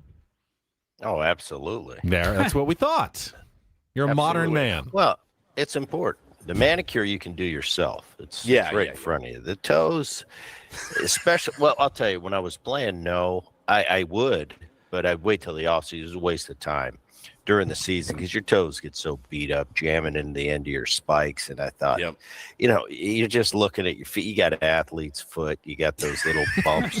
It's like, but everybody else does too. And it's like, well, what's the point? You're grossing your wife out. But other than that, you get to the off season now and you got a Hawaii trip planned. So you got to look good. You got to look good in your flip flop. So yes, absolutely. I still do them on occasion. Living here, it's a little easier to maintain your feet and not having to play anymore. But I do get them. Not as regular as I'm leading on, but yes, I like a nice foot. I like a nice foot. Yeah, don't we all? Hey, that's two of us and three of us actually here on this program. Yeah. Is there anything worse than whipping out, putting on your flip flops for July 4th and just looking terrible? It's embarrassing. It really is. Enjoy it. Really is. I'm actually in Hawaii now, Booney. I'm in Kauai right it's now. Awful ballsy of you. That's I know. Those are things I do. I satellite in. You're supposed to be in the studio with the boys grinding it out. I'm literally, it's 3 o'clock in the morning here. So there's the definition of grinding it out while I'm here on family vacation. But no, man, I did. When you went on your Hawaiian vacation, did your boss, was he texting you all throughout? Like, hey, Booney, are you hitting off the tee today? I want to make sure you're getting your work in. Or did he actually let you go on a vacation? Well, I didn't have a boss. That's true. I don't. You're your own boss. Who was my boss? Lou Piniella. Yeah. Well, no, I had bosses, but they didn't tell me what to do. But they did. They could fire me. They could fire me. And the only way they fired me is when I didn't play good. So I knew that. I had my priorities. Bochy wasn't calling you to make sure that you put in for your vacation request? It's so good. I don't think so. I don't think so. One thing about the big leagues is, it's you make it what you make it, but you're a big boy. and you do what you want, but there are consequences if you don't produce. That's our only job as big leaguers. It's not what we do when we go to sleep, where we go. It's if you show up at 7:00 and carry the mail, you can do whatever you want. You start not carrying the mail, you better get in line, say yes sir, no sir, put on your collared shirt, your cotton dockers, part your hair on the side, and be a good soldier. But as long as you produce, nobody cares what you do, as long as you show up. I love it. We're talking to our pal Bret Boone here on a Big League Wednesday. Boone, Padres game and a half out of a wild card right now. One of those things where if you take stock of the team, and I know all players are taking stock of what they can do, but they're realists. They look around and they go, man, this has been a tough stretch, and we are finally winning some games against some inferior opponents. Momentum kind of feel like it's on your side a little bit, but that doubt has got to creep in every now and then of like, are we going to have enough? Are we really going to have enough to make a sustained run? What's this like, being a game and a half out and kind of scratching and clawing for your life? Well, I think they put themselves in position. They're a game out. There's 5 teams ahead of them, and I was looking at it, and I think it's Washington, Pittsburgh, Arizona's in as of now, and then in Chicago and Philly at the top. So it's not 5 is a lot different than 7. 7, it doesn't sound like a big difference number wise, but it's a lot to have to jump over 2 more teams. So right now it's 5, and actually it's 2. It's very gettable. The one thing big league players, and I think it's an innate quality. We uncannily have the ability to be delusional. Yes, and so do fans. Against all odds. And for us, for me to sit here and be as clear as I can, I like to see the Padres do well living in San Diego, but that's not my job. My job is to analyze them and be honest about what I see. If I analyze, you keep this team as is, on paper has no chance to go deep into the postseason. They don't have the starting pitching. They just don't. It's pure and simple. Now, Pivetta comes back. They add somebody at the trade deadline. It starts to change a little bit. But if you're being intellectually honest, the starting pitching is not enough. That being said, the guys in that clubhouse don't believe that. They believe we're in this position. Manny Machado, the last 30 days, if you look at his numbers, pretty Manny Machado-like. And so, Tatis getting 5 hits last night. Cronenworth having the worst start you could possibly have coming back, starting to play better. Merrill playing better. So on the offensive side, you're seeing some improvement. Absolutely. France has been great for them, and I don't think he was long-term. And the little key players, the Andujars at certain points, Rengifo now. Taylor was a huge spark plug before he got hurt. So you've had bits and pieces. I still look at the injured list. Andujar's injured. Taylor's still injured. Estrada, we haven't seen in a long time. Adam, which is key in that bullpen. He's not going to be back till late August. The Musgrove Pivetta at this stage from a fan's perspective is, are they ever going to come back? It's like the Yankees with Aaron Judge and Stanton. Are they ever going to come back? Hopefully so. And you get little bits and pieces that there's a possibility. But with this, the offense, if they play like the men, like the back of their baseball cards, absolutely that's enough offense. Is the bullpen good enough if everybody's healthy and they play to their bubblegum cards? Absolutely. One of the best. But is the starting pitching up to snuff going into a postseason where that postseason now is tough? It's easy to get there. It's tough to get through 4 rounds of postseason series. And I just don't see that starting pitching being good enough. That's just honest. So AJ Preller's going to go out and make a move. And I don't think you can make like a Band-Aid move and get a decent start. You've got to get somebody that's good. I mean, really good, that other team's fear. And you see him at the top of the rotation, go, wow, we're in for a tough one tonight. Whether that's in the cards or not, we'll see. But it's cool to see players at this time of the year kind of answering the bell. I think they won 4 in a row, and it's right at crunch time. We've talked about this leading up to. Show me, from a player's perspective, we're going to show management that we deserve for you to be active at the trade deadline in a good way, adding, not subtracting.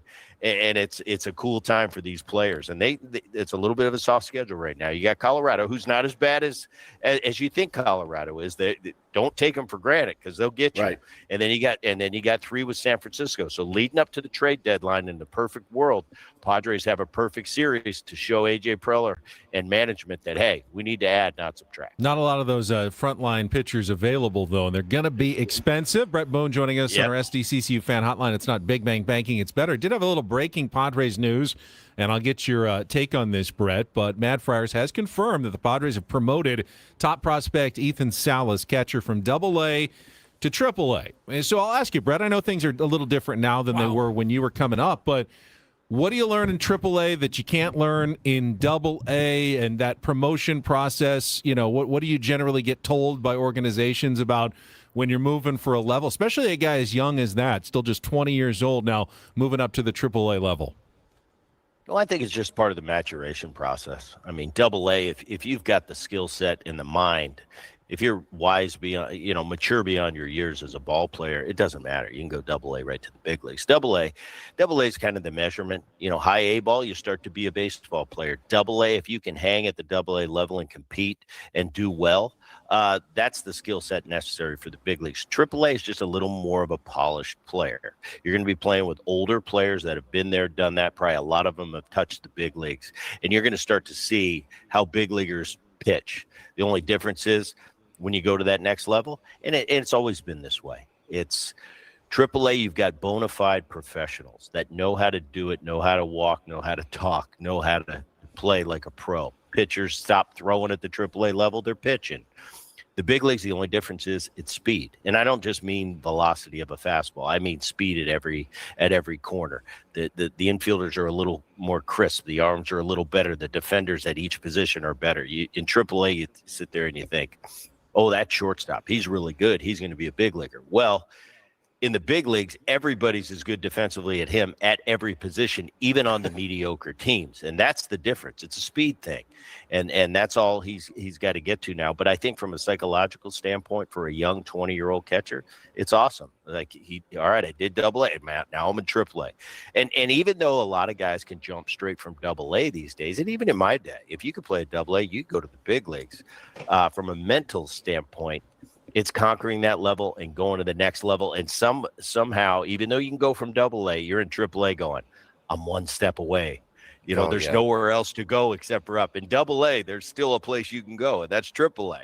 So I think it's really cool. And I remember my journey. I remember my Double-A season, and then next year in spring training, I got to be in Triple-A this year, and then the rosters are posted, and it's more of a mental hurdle than anything else. But being 20 years old at that level, that's impressive in itself. I think in today's game, because guys are rushed a little bit, to see these young players that come into the game and 20, 21 years old, to me, I still think back to when I was 20, 21 and going, wow, that's impressive you're doing at the big league level. I was a junior in college with a Green Easton hitting balls in a regional. These guys are doing it at the big league level. So I have a lot of empathy for those young players that come to the big leagues. When they're critiqued, I'm going, they're 20.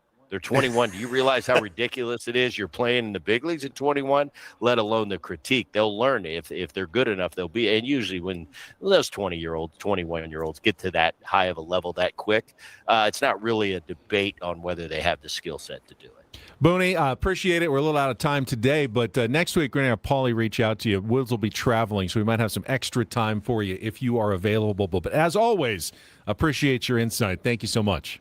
And Ben, by the way, I think I retweeted your tweet on time. I heard from a bird. Yeah, instead of afterwards. Yeah. Appreciate that. You do appreciate the promotion. On-time promotion is better than late promotion, though, Brad. I do stink at social media. Ben's an expert at social media. Yeah, Ben, nobody better than him. Nobody. I'm a misfit. Booney, thanks so much. Try my best. All right, guys. That was Odyssey MLB insider Bret Boone, brought to you by Grainger, with professional-grade products for every industry. Grainger has you covered. Call, click Grainger.com, or just stop by. I just mean if he's going to go to the trouble to do it, might as well do it at a time that makes sense, to send that tweet. That's all I'm saying. Rich coming from you. Yeah, is. very rich. Well, I just don't even bother to do it. So, Yeah, fair enough. He's a step ahead of me. I'll admit that. All right, we finished with 2 hours. We will come back. I do want to talk about some pregame stuff from yesterday's Padres-Rockies game. Also play a little take on Woods. That's all coming up next on San Diego's #1 sports station, 97.3 The Fan.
right, my friends, we are halfway home on a Wednesday, I do believe, if I'm not mistaken. I'm Woodsy, and Paul Reindl is our executive producer, and Ben Higgins is your friendly neighborhood sports anchor.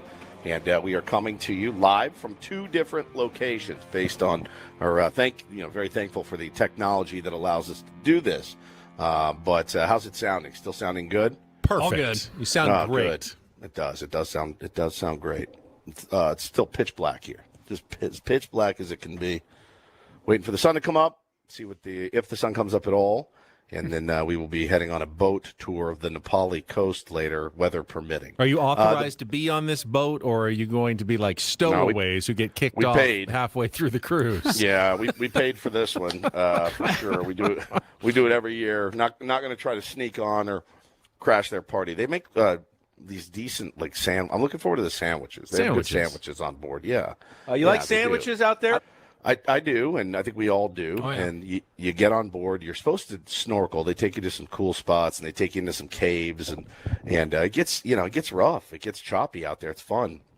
And then you eat your sandwich. And my kids like to throw the majority of their sandwich into the water to feed the fish that are always following the boats around.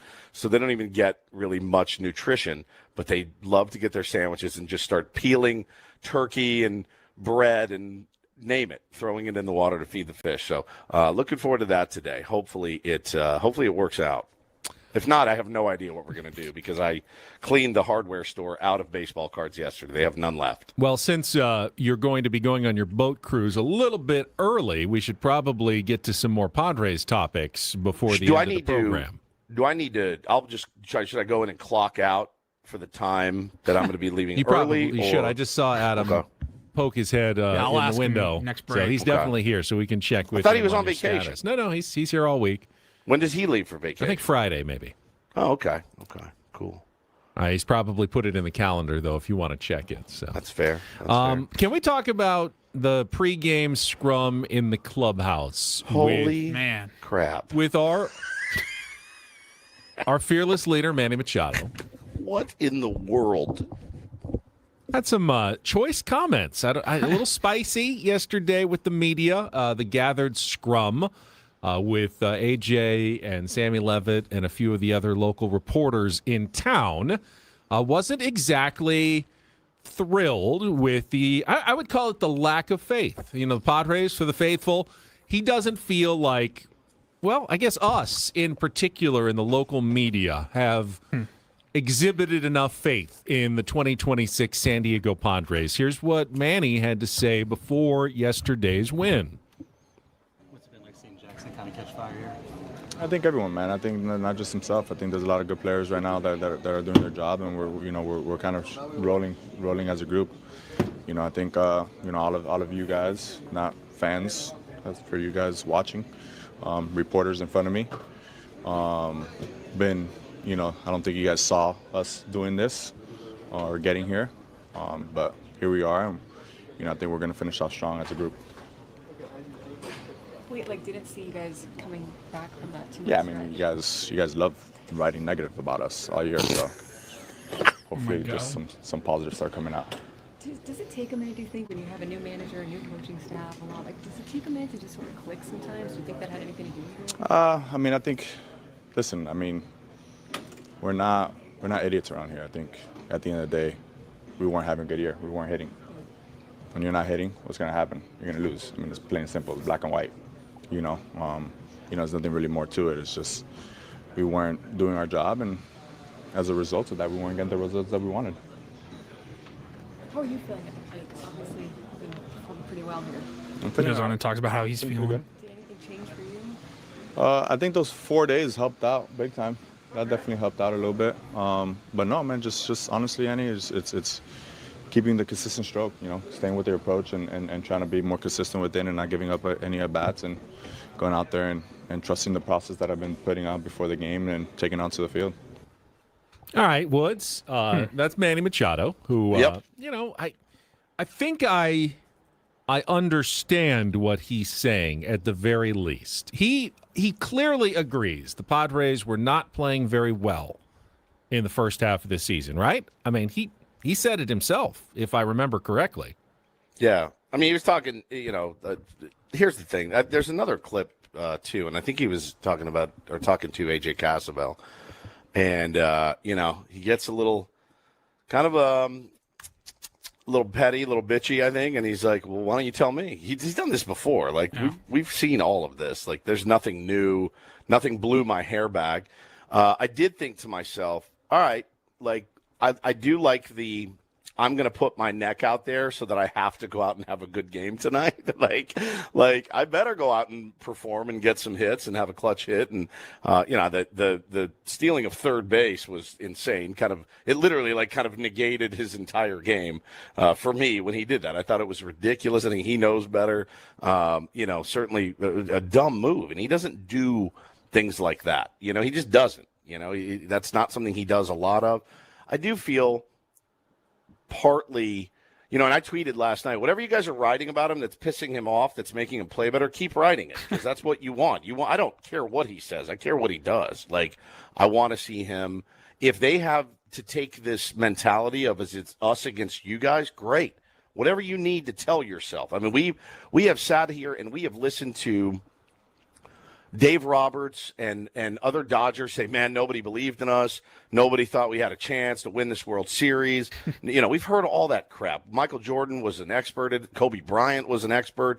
That's what some of these guys, I do it. I mean, I've used motivation every single day. I make stuff up in my head. I look at pictures of people I don't like to get me out of bed in the morning. This is true, all true stories. I totally understand what he's doing there, but if you want to take it in a literal sense, yeah, they're going to write negative stuff about you guys because you guys were terrible. So I think he said it himself. Like he got offended by what people were saying and writing about this team, and then in the very next answer, he's like, Annie, I think it goes like, what do you mean? Like we didn't think he'd get here, like climb out of that hole, and he goes. At the end of the day, we weren't having a good year. We weren't hitting. When you're not hitting, what's going to happen? You're going to lose. You're going to lose. Plain and simple. It's black and white. Like, I mean, we weren't making up. Nobody was making up statistics or statistical rankings or anything like that. I mean, it was pretty clear they were not a good team in the first half of the year. I think you always have to do a little bit of peeling the onion when it comes to some of the comments that Manny makes in the clubhouse. And I think, Woods, you're partly right about it. There's self-motivational tactics. This is a common trick that many teams use, kind of an us against the world mentality to bring everybody together, and I don't mind that. But what I see here is I think Manny's referring mostly to the offense when he is talking, and the copious amounts of ink and airtime that have been used to discuss how bad they were last in baseball. And then I think his argument has always been, we will get it figured out. We are a good team with good players who will start hitting at some point. We promise you. We're working at it hard. We're not idiots, like he just said. We're not dumb. We know what we're doing. It's just not working right now. We'll figure it out. And they kind of had. And I think what he bristles at is not when you point out this offense has struggled badly. I think it's when you say, wow, the Padres are saddled with these terrible, over-the-hill, overpaid players for the next 10 years. And I think Manny is kind of maybe justified when he goes, why don't you wait until you write our obituary, until we've had like a full bad season or two and not just a couple of struggling months at the plate. And if that's the negativity that we've seen, maybe he's right about that. Maybe everybody jumped the gun a little too fast on saying Manny Machado is washed earlier this year. No, I mean, look, I think he's going to fall off a cliff at some point. I think it's fair to question, is this the year that he falls off a cliff? Now, based on the work that he's put in, it's hard to deny. I mean, that's the thing the thing that bugs me, that's always bugged me that people have said about Manny, you can say there's a lot of negative things you can say about him, but to say that he doesn't care or work at his craft is ridiculous. I mean, you're seeing in real time the results of putting in the work. And, you don't just run into 30 home runs every year because you get lucky. Like, you just don't. More guys would do it. He's one of the most consistent baseball players that's ever played the game, ever. Like, when it goes down to it and you look at his final numbers, it's the average every year is going to be it's going to be staggering. His Hall of Fame numbers, not just his final numbers. They will be Hall of Fame numbers.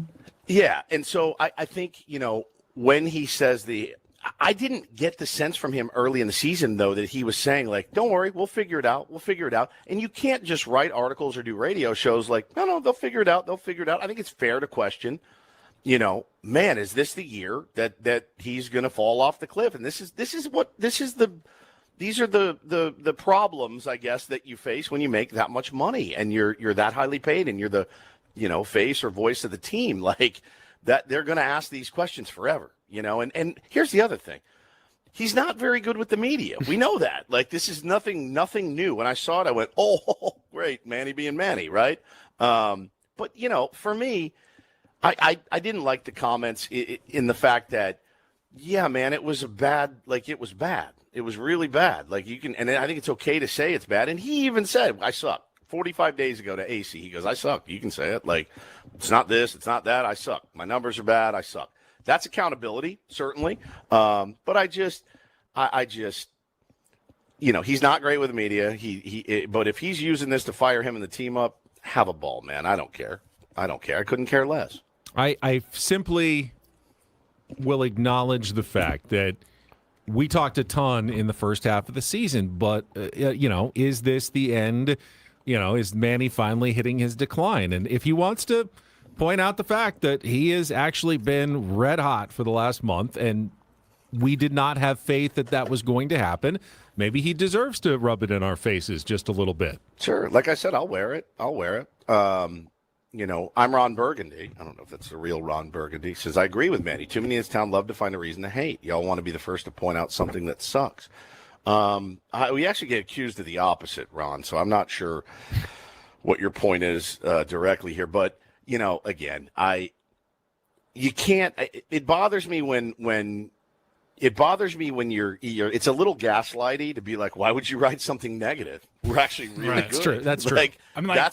That's what bothers me is like if it's me personally, I'm like, well, yeah. I mean, you guys need to hammer us. We stink right now. Like we're not good. I'm not going to tell you something's great. When even it's after not. 4 wins over the Marlins and Rockies, and you're a whopping one game above 500, it's like, I don't know. I'm not ready to start planning my trip to the World Series just yet. Yeah, I mean, I had no doubts that Manny was going to at least put in the work. But, it comes for everyone at some point in this game, right? At some point, you don't have it anymore. I thought it was fair early in the season when you looked at some of his ABs to go, oh, no. And then you get the teacher man news, and that's a bit of a sigh of relief. He completely tried something new and different. But, man, at the end of the day, he's going to be sitting there with 30 and 100 or close to it, as he always is. The average is going to be down from his career. But, we did talk a lot on this show about, holy cow, man, 10, 11, 12 more hits in the first half. He's probably an all-star. No kidding. Just 12 little bleeders or a ball goes over a guy's head. He got robbed a little bit early. And, I'm like, man, he's an all-star, period. With the numbers that he went into the break at, minus the batting average, he's probably an all-star third baseman. So I love it, man. Motivate yourself. Do what you have to do. Light a fire under yourself. Go out and, let's see it. That's what everybody wants to see. I mean, everybody wants to see this team play well. We got to take a quick timeout. When we come back, we will play Take on Woods. We've got 2 categories still left this week. We have our music category, and we have our movies category. So if you want to call in for a chance to qualify for our grand prize trip to Las Vegas, you can do so now, 833-288-0973, 833-288-0973. Also have a little breaking news for our local PGA Tour event that I just saw. Get to all of that coming up next. Broadcasting live from our Bill House studios. We know how. It's Ben and Woods on San Diego's #1 sports station, 97.3 The Fan. Well, we were just talking about consistency. Consistency is something I think all of us value. And if you are a business owner, if you are the CFO or an HR manager of a business, a company that has more than 25 employees, you want consistency. You want you want to know that when you spend your money on an insurance policy, that they're going to be there to support you the entire time because, the gaps and the risk in your business runs all year long. I want to tell you about SuperSure, the super agency built for you. licensed in every single state for your business, insurance, and employee benefits, all with year-round support for you and your team at any time, guys. At Supersure.com, you can access their tools like the fine print facts, which will translate your current policy into plain English so you can see what's covered and what's not, plus a business value calculator. You can estimate what your business is worth so you know what actually needs protecting. Go to Supersure.com, one super agency, one powerful platform, all of your policies in one place. Once again, Supersure.com. That's Supersure.com, paid for by Supersure Insurance Agency, LLC, a licensed insurance agency.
Hey player, this is all yours.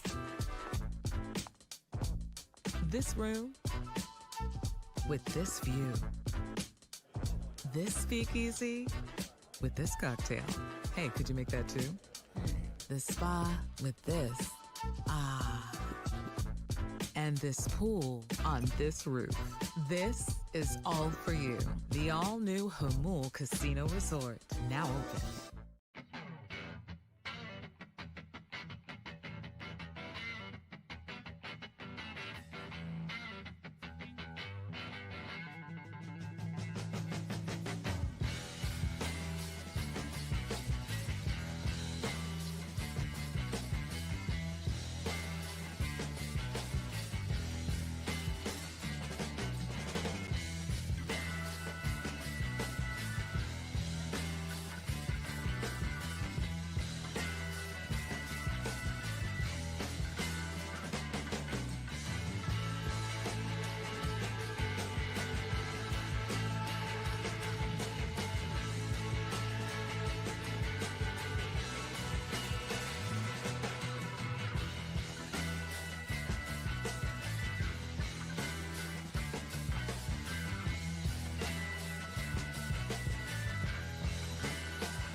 This hour on 97.3 The Fan is brought to you by GL Pools, the swimming pool experts, trusted by thousands of San Diegans for 20 years. The baseball season is in full swing, so is swim season. Make sure your pool is ready. Call now, mention radio for 20% off new service plans in 2026.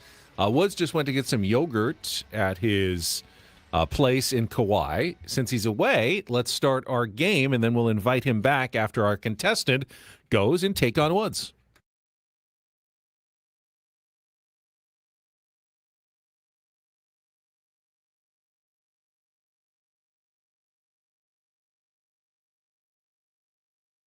Take on Woods brought to you by Bay Alarm, security and fire alarms for every business. We got you. And how about Jeremy today? Jeremy, how are you?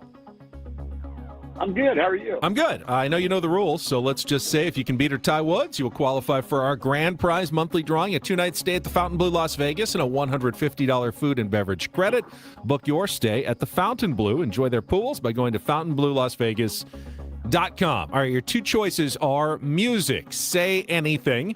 5 song titles that include the word say, or movies, cosplayers delight, movies that have inspired people to dress up for Comic-Con, and that's actually going to be all 2-second movie theme songs. So we've got music or movies. Jeremy, what would you like to play?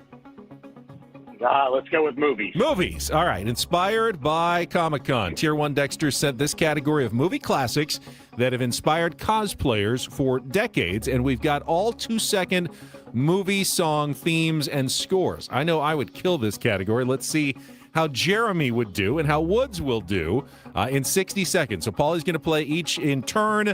You need to give me the movie that the music comes from to get the question right. Jeremy, are you ready to play? All right, let's do it. All right. Cosplayers Delight. It's our movies category. Paulie, let's put 60 seconds on the clock. Your time begins when you play the first piece of music. Jeremy, good luck. Let's take on Woods. Star Wars. Correct. Song number 2. Indiana Jones. Correct. Song number 3.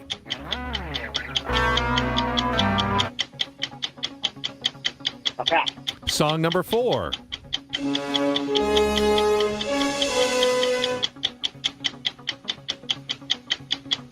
Song number 5.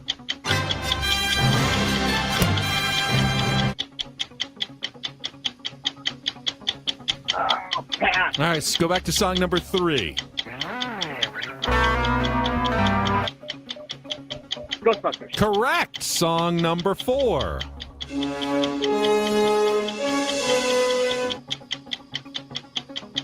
Yeah. Go back to song number 5. Time running out. Empire Strikes Back. No. Song number 4. No, time is up. You got Star Wars, Raiders of the Lost Ark / Indiana Jones. Either is correct. Ghostbusters.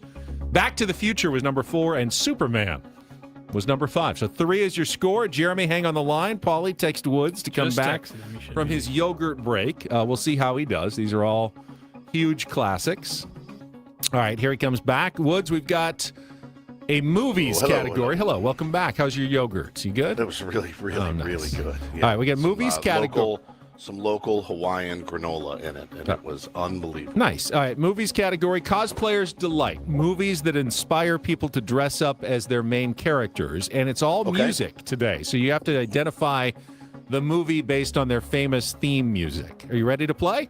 I'm beyond confused, but I will try to figure it out. I think you will. All right, 60 seconds on the clock. Your time begins when Paulie plays our first movie theme. Good luck, Woods. Let's take on Jeremy. Star Wars. Correct. Song number 2. Indiana Jones. Correct. Song number 3. Ghostbusters. Correct. Song number 4.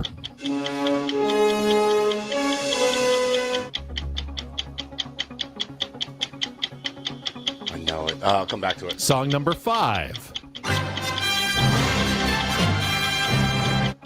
Is that Superman? Correct. Song number 4.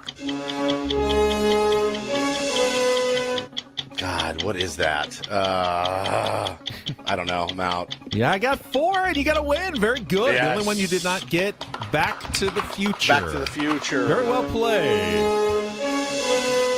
Man. Keeping them short because they were very, I think, recognizable movie themes. Fun category. Jeremy, thanks for playing. A close game, but Woods edges it out 4-3 today in Take on Woods. I did want to get to the news I teased as well. Quick golf story. We already knew that the Torrey Pines tournament got a new sponsor, the Century, starting next year. That was reported a couple of months ago. But just this morning, they have announced that they are elevating in 2028. The Century is going to be part of the new PGA Tour Championship Series. So figure one of the elevated events that get all of the best players. So San Diego is going to be getting top level golf once again with the big time fields that usually include most of the top 50 in the world. Nice. The Century I like at that. Torrey Pines is going to be one of the Championship Series events starting in 2028. It'll debut its new name coming up in January, starting January 25th next year. So that's the breaking news. All right, we'll come back. We'll talk with Dennis Lin from The Athletic. Missed him on Monday. He was under the weather, but he's had some stories this week I want to discuss. I want to talk about Ethan Salas's promotion to AAA as well. We'll get to all of that coming up next. Broadcasting live from our Bill House studios. We know how. It's Ben and Woods on 97.3 The Fan. Gambling problem? Call 1-800-GAMBLER. GEGE 000-466. For a full list of games and rules, play at 7 Mile Casino. Visit 7milecasino.com. Before that, though, let's talk about our favorite place to play cards. It is 7 Mile Casino. Not only is it convenient, but when you walk in, I think you're going to be amazed by how nice it is in there. It's bright, it's got windows, it's got views, it's got comfortable chairs, it's got great dealers, and no smoke. Great environment inside of 7 Mile Casino. Yeah, it's exactly what you want, Benny. They got California-style blackjack. They got Texas Hold'em Pai-Gow, and they got Baccarat as well. If you've got some time, man, I highly recommend go ahead and throw your name down on the list, get on that Texas Hold'em table. But if you just want to grab a quick bite, play some cards, California-style blackjack is where it's at. Have a great time. It's very simple to get to, and just 7 minutes from downtown. That's why we love it. One of the many reasons. Yeah, a great place for lunch, for dinner, for the all-night 24/7 players menu. You can enjoy it on the patio with the views of San Diego Bay and Coronado and the Silver Strand. Love it out there. Love it in the bar area. Have a cocktail with friends and then head to the card tables and really enjoy yourself. And it doesn't take a long time to drive. You just get there 7 minutes down the 5 freeway. 7 Mile Casino, just 7 minutes from downtown.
He just here. I'll show you a little. Just a little. Please don't. Just a little bit. What hurts on you? Nothing at all. A little bit. Nothing. Now, So let's say whatever you're about to touch is the only thing. Let's say It's gonna hurt. Right? All right, yeah. Okay. Pretend your knee hurts. Pretend your knee. It's going to in a second. Right here. That is not pleasant. Hey, player, this is all yours. This room with this view. This speakeasy with this cocktail. Hey, could you make that too? The spa with this. Ah. And this pool on this roof. This is all for you. The all-new Hamul Casino Resort, now open.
Ben Woods, brought to you by David P. Shapiro, criminal defense attorneys helping good people regain control of their future when charged with a crime since 2010. Visit davidpshapirolaw.com. We were supposed to have him on 2 days ago. He was a little under the weather, but he is set now, so let's get right to our Linsider, Dennis Lynn. Happy Monday, Padres fans. It's time to discuss the weekend that was for the Padres with our Ben and Woods Linsider, Dennis Lynn from The Athletic. Brought to you by Hamul Casino Resort. Hey, player, the rooftop pool's open, day passes are available, and the spa is calling your name. Hamul Casino Resort, the player's place. Dennis, good morning to you. Always appreciate your time, and hopefully you're feeling a little bit better. It's always tough to do that cross-country travel, I know. Yeah, feeling a lot better. Thanks for being flexible. The main thing was I didn't really have a voice that morning, so didn't want to ruin your show. But yeah, glad to be back on with you guys. We can ruin our own show without your help. Don't worry about it, Dennis. We don't need you for that. Now, you come back and you get a game like yesterday, which was hardly the easiest game to watch. And I don't know if you have more positives or negatives to take out of the game yesterday from what you saw, because it was one of the wildest ones of the season. I think you have to look at it as more of a positive than a negative, because they weren't winning a lot of those games. Not too recently they were losing. Or I guess pretty recently they were losing a lot of those games. But those are the games they should win, even if the other team was trying over and over to gift to them. And every win counts. It feels like twofold right now, so they got to take advantage of those, and they did. We're in such a weird spot, Dennis, in that you want them to play well, and you want to see them build on something. The teams that they've played recently, they're not good teams, but those wins count, and you take those every single time, and they've actually done really well against the lower tiered teams. But when you look at it, assessing the team, a week before the deadline, there's some huge holes. And do you think, in your opinion, does it need to be? We talked to Bret Boone earlier. He said, if you bring in another 3 or a 4 just to kind of help eat innings, it's not going to be enough for this team. A blockbuster type deal would be what the Padres need. Do you agree with that assessment, or do you think, maybe buying on the margins a little bit could help this team? I think with the way the league is right now, I know it's really hard to forecast if it's still going to be this way a couple months from now, and we're not watching every team every night, obviously. But the league just seems really, for lack of a better word, bad. It's not very good. There's the Dodgers and the Brewers, and everyone else seems pretty mediocre. So if you're grading on a curve, I would say maybe you don't need to go out there and get that blockbuster piece. Yeah, it would obviously help a lot with your still well under 50% playoff odds. I know people are kind of really skeptical of these odds that keep swinging dramatically, but it's just a reflection of, where they are and mathematically just based on history and I guess projections, where they project to be in a couple months. But yeah, I think if they get a couple 4s, or if they get, say a rental starter like say Freddie Peralta, I mean, I think that would help a lot. He's not going to shore up your rotation entirely, but with this pitching chaos thing that they're doing now and trying to piece together, and and they're in their mind hopefully getting at least one of Pivetta and Musgrove back at some point in maybe late August, that might be enough to squeak them over the finish line. But I just think, with the way the league is right now, there is a real opportunity here, especially with the way the offense has been hitting. It's our Jamul Casino Insiders Report with Dennis Lynn from The Athletic. And Dennis, let me get your take on the news this morning. The Padres promoting Ethan Salas, their top prospect from AA to AAA. I think the question is, and I'm trying to figure this out myself, why now? And I get that he's had a really good season. He's risen up in the prospect ranks, but he also has not been performing offensively as well in the last month or so. We're right in front of the trade deadline. Is this potentially something to keep an eye on, that they might want to bring him up later in the year so they're testing him at AAA, or am I misreading that entirely?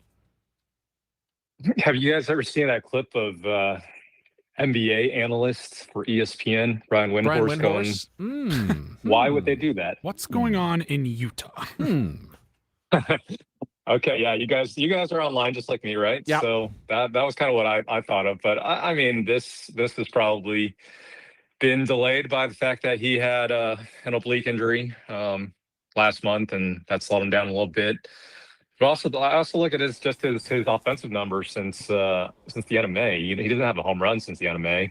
So if you take him from the Texas League and San Antonio, where it's pretty hard to hit, to El Paso, where it's like hitting on the surface of the moon, maybe that just gives him a little boost of confidence and helps him have a strong finish to the end of the year. But yeah, I think he probably would have been promoted earlier if he hadn't been slowed down by that injury. And he's actually, despite the lack of extra base hits recently, he's been starting this month pretty well, and he's still pretty good behind the plate, very good in some respects. So yeah, I think maybe this was just in the works and just took a little longer than expected.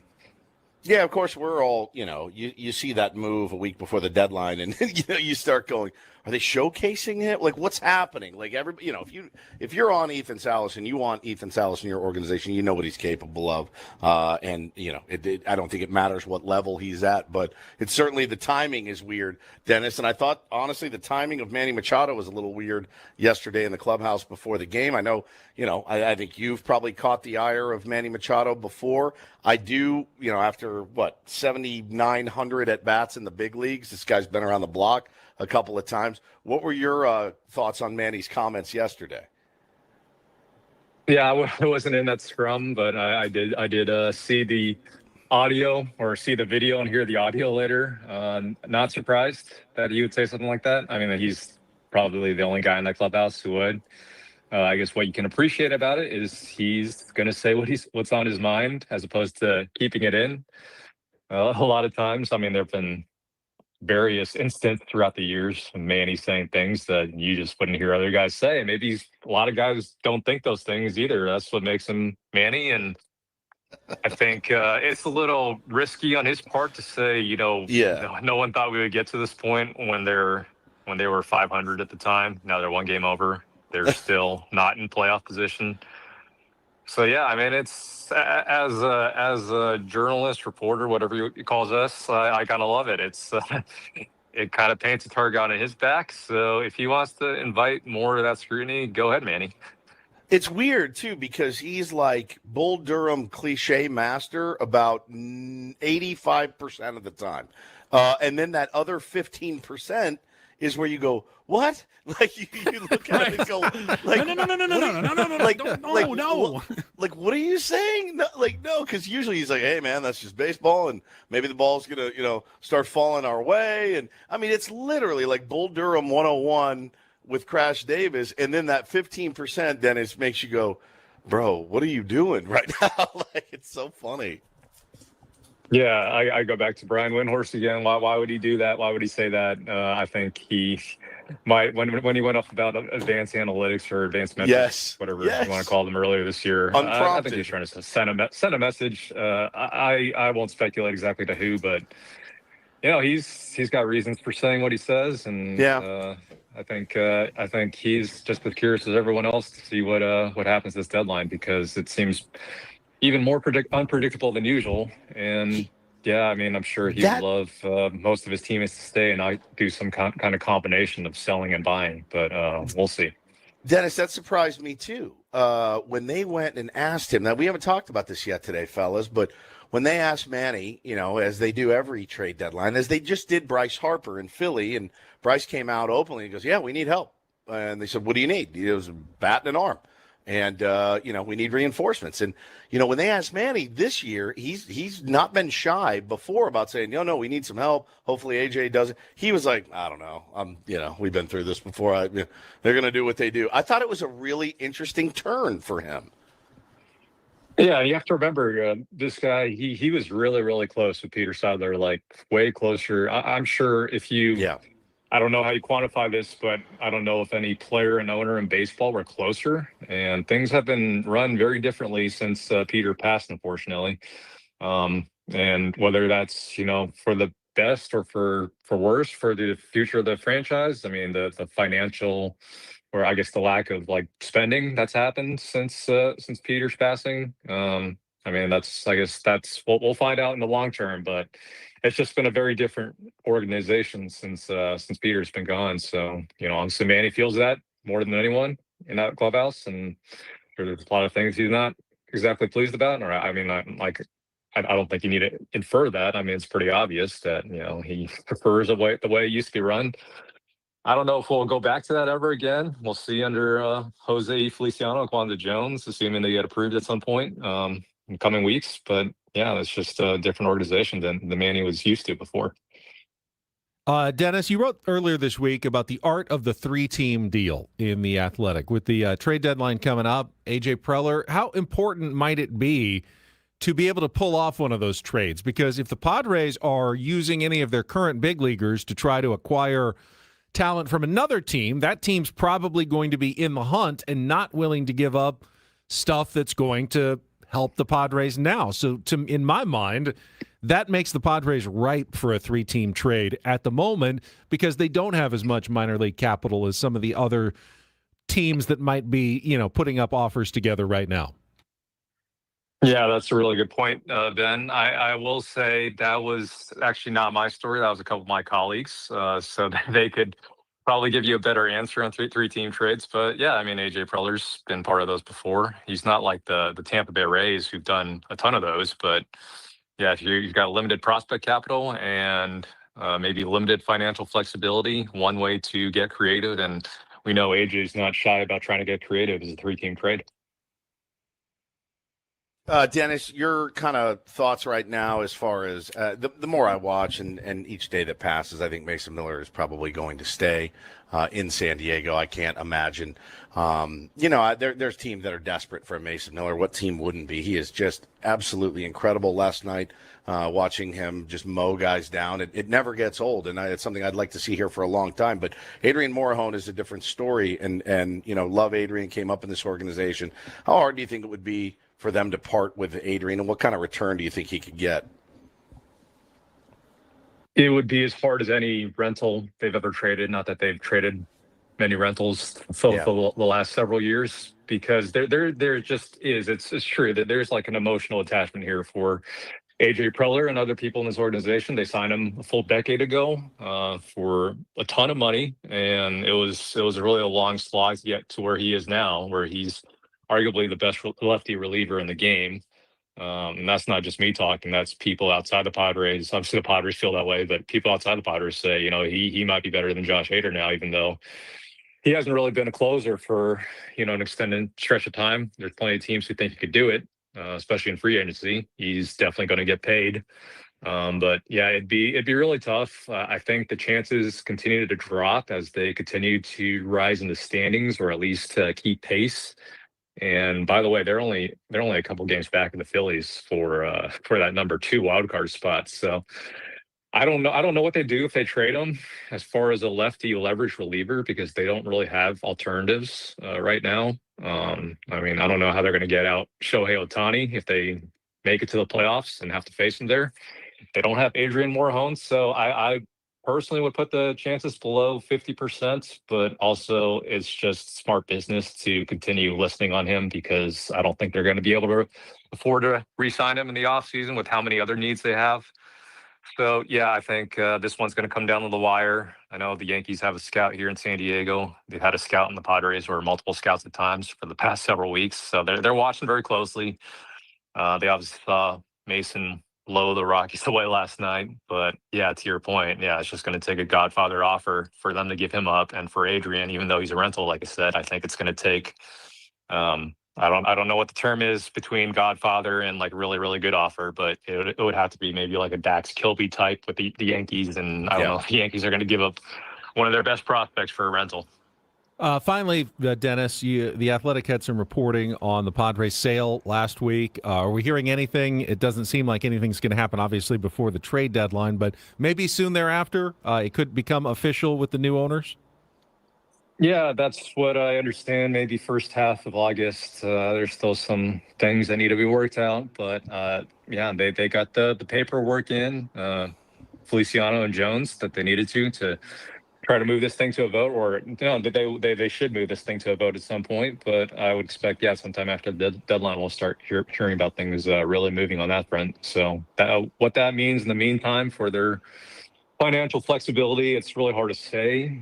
I'd be surprised if they have a ton of room to add payroll right now, but there are conversations going on in the background. And Feliciano and Jones, they're watching this team play a lot better than it did just a couple weeks ago. So who knows how that affects them and sways their thinking, and how much, even I guess say so they have right now while they're not, not yet voted on or approved. But I think it's going to be as interesting of a deadline as we've ever had under AJ Preller. Is there any transition period after the vote, or if the vote gets done on a Monday, can he start hanging art in his new office on Tuesday? How does that work? I'm not. This is all case by case, right? It's good question, Paulie. But I think once it gets approved, assuming it gets approved, and I don't see why the other 29 owners would vote no on this. I would guess it's going to be unanimous, assuming it gets to that vote. The sale should close pretty shortly after that, whether that's a couple days or, even hours. I would guess more a couple days, but yeah, it should be pretty quick after the vote. Dennis, appreciate it. Our Jamul Casino Insider Report from The Athletic. Thank you so much. We'll talk to you next week.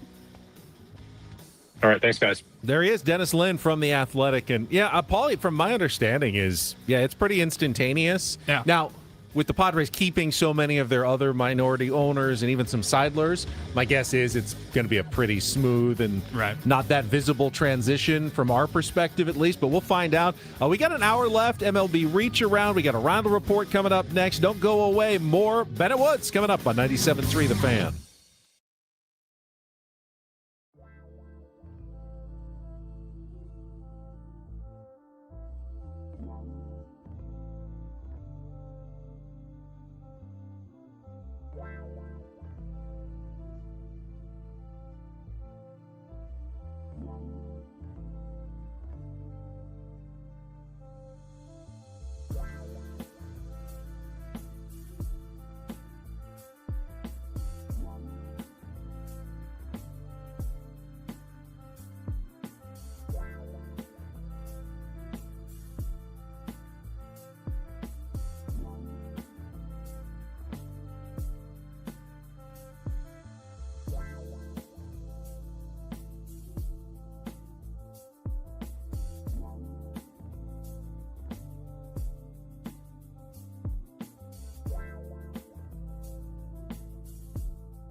Final hour of Ben and Woods on a Wednesday. Thought we were losing Woods to a boat trip in about 30 minutes. What happened, Woods? Clocking back in, guys. You got me for the rest of the show. Boat trip canceled. The Nepali coast. Yeah, weather. Incoming weather. Listen, am I disappointed? Yes, I'm an adult. I'll be fine. I'm just trying to figure out what I'm going to do with these demon seeds. For that 4 hours that they would have taken care of. You don't want to be out on a boat if the weather starts getting rough. The tiny ship was tossed. No, dude. I am such a better safe than sorry guy. And in fact, the last time we were here and did the exact same tour, it got a little rough. Like a rough enough to where the wife and I exchanged a couple of glances. Like, this is a little gnarlier than we expected. And, so you hear that they canceled it early, better early than late. And so we'll try to figure it out. I just told my wife, get ready to learn Monopoly, bud, because that's probably what we're going to be doing today. But it does free me up to watch the Padres game at, I believe, 10:10 my time, which is still 5 hours away, or 4 hours away. But I'll be able to watch the game in its entirety today, so that's good. Yeah, we do have early baseball for you today with our Eco Water SoCal pregame show at 12:10 and then first pitch at 1:10. Sammy Levitt will join us tomorrow on our SDCCU fan hotline. It's not Big Bank Banking. It is better. Before we get to the Reindl Report, a quick comment here on our YouTube stream from Vaughn. We're talking about Adrian Morahone with Dennis Lynn. He says, Morahone is a monster. When is Estrada and Adam coming back? Did get an update yesterday on that, Woods. Jeremiah Estrada is back after his rehab assignment. He was not activated, but he was in the Padres clubhouse, and according to Craig Stammen, probably in the next day or so, we could see Jeremiah Estrada returning to the Padres bullpen. Jason Adam is definitely still about a month away. He was kind of hoping to get back maybe by mid-August, but that was always an aggressive timeline, and now it's looking more like the end of August for a potential return for Jason Adam, who's not even throwing plyo balls yet in his return from his injury as well. So, yes on Estrada, waiting a little longer on Jason Adam. I mean, depending on where this team sits, at the end of August, a return of Jason Adam for a potential, but very dicey at this point, potential postseason run could be a real game changer for the San Diego Padres, man, because, you're going to have to piece many keys together by the skin of your teeth if you're going to advance in the playoffs with the starting pitching that you have. So if I knew, if you told me now, Benny, Jason Adams coming back, he's going to be effective, I'd say, yeah, go out and make some trades. Get some starters right now. If you told me Jason Adams not coming back and Estrada's not going to be effective, no, I'd say you'd stand pat. It's pretty fair that, dreaming on what the Padres could have looked like at full strength. Yeah. With all their bullpen, with Nick Pivetta and Joe Musgrove, with Ramon Laureano and Miguel Andujar, the way that the top stars are performing now offensively, that looks like a dangerous team, maybe even a World Series contender. We'll never know because we know that a couple of those guys aren't coming back, and the others, it's a bit of a pipe dream at this point, and even if they do come back, we don't know how they're going to perform. But you can't say that, AJ, if he had some luck and, health-wise, that this couldn't have been a pretty good team at the end of the season. But right now, there's just too many question marks. All of our baseball coverage on 97.3 The Fan is presented by Xfinity. Score the most reliable Wi-Fi. One price, 5 years guaranteed. Xfinity, imagine that. We'll get back to the baseball, our MLB Reacharound, and more coming up. But right now, it's time for the Reindl Report. And get things started here with our today's edition of the Reindl Report. Now tuned into the greatest. Welcome to the Reindl Report with Paul Reindl. Hey guys, it's Paul here. Hi, Paul. All right. 2 stories from the world of sports that we haven't gotten to yet. We'll start off in Major League Baseball. And 1 story that you didn't know you needed. Are you laughing, biatch? It's the Reindl Report. Hey, Paul, how you doing? Okay, how are you? I'm good. How are you doing today? Okay, how are you? On 97.3 The Fan. Are you ready to bless the mood? I need some help, please. That was good. Can I get a oh yeah? Oh yeah. All right. All right. All right. All right. Gentlemen, we will start off in college football. Got a story here of Tennessee linebacker Arian Carter. He has been suspended for the first 2 games of the upcoming season because he accepted a $427 flight from an agent, which you're not allowed to do. Now, it's kind of a weird scenario. I'm sorry, there are rules? Right, there's college athletics still? It's not quite the that. Wild Wild West. No. So this was actually kind of a weird one. Season wrapped up last year, end of December-ish. He declared for the NFL draft with a year of eligibility left. But he was like, I'm ready. I'm going to go to the NFL draft. So he declared and was talking with agents and apparently accepted a $427 flight for some trip somewhere from an agent. He then re-injured, I think it was his ankle or a foot injury that had been bothering him all season long. He re-injured it and he decided, you know what? This is not smart for me to go in the draft. I still have a year of eligibility left. I'm going to withdraw from the draft. I'm going to go back to Tennessee, and I'm going to play my senior year. Well, they found out somewhere along the line, some investigation was done, and they saw that he technically accepted a gift, even if it was after he had declared for the draft. This is insane. This is insane. It gets even worse. He was actually, reportedly, he was suspended for 3 games, and Tennessee appealed and got it down to 2. Correct me if I'm wrong. He could have hired an agent to do NIL deals for him, and his agent could have set up an NIL deal with Delta to get him a free flight, and that would have been perfectly fine. That's fine. But this is not okay, and he's suspended for 2 games. What are we doing here? Yeah. This is ridiculous. He has to miss their opener against Furman, an FCS program, and then he will be missing a road game at Georgia Tech. And then he's eligible to return in week 3. The head coach said Arian Carter represents everything that is right about college athletics, dedicating all 4 years of his career to the University of Tennessee. His high character, loyalty, and leadership within our program are unmatched. We disagree with the NCAA's ruling on punishing him with a multi-game suspension this fall. He made the right decision for his future health and his well-being. And he goes on.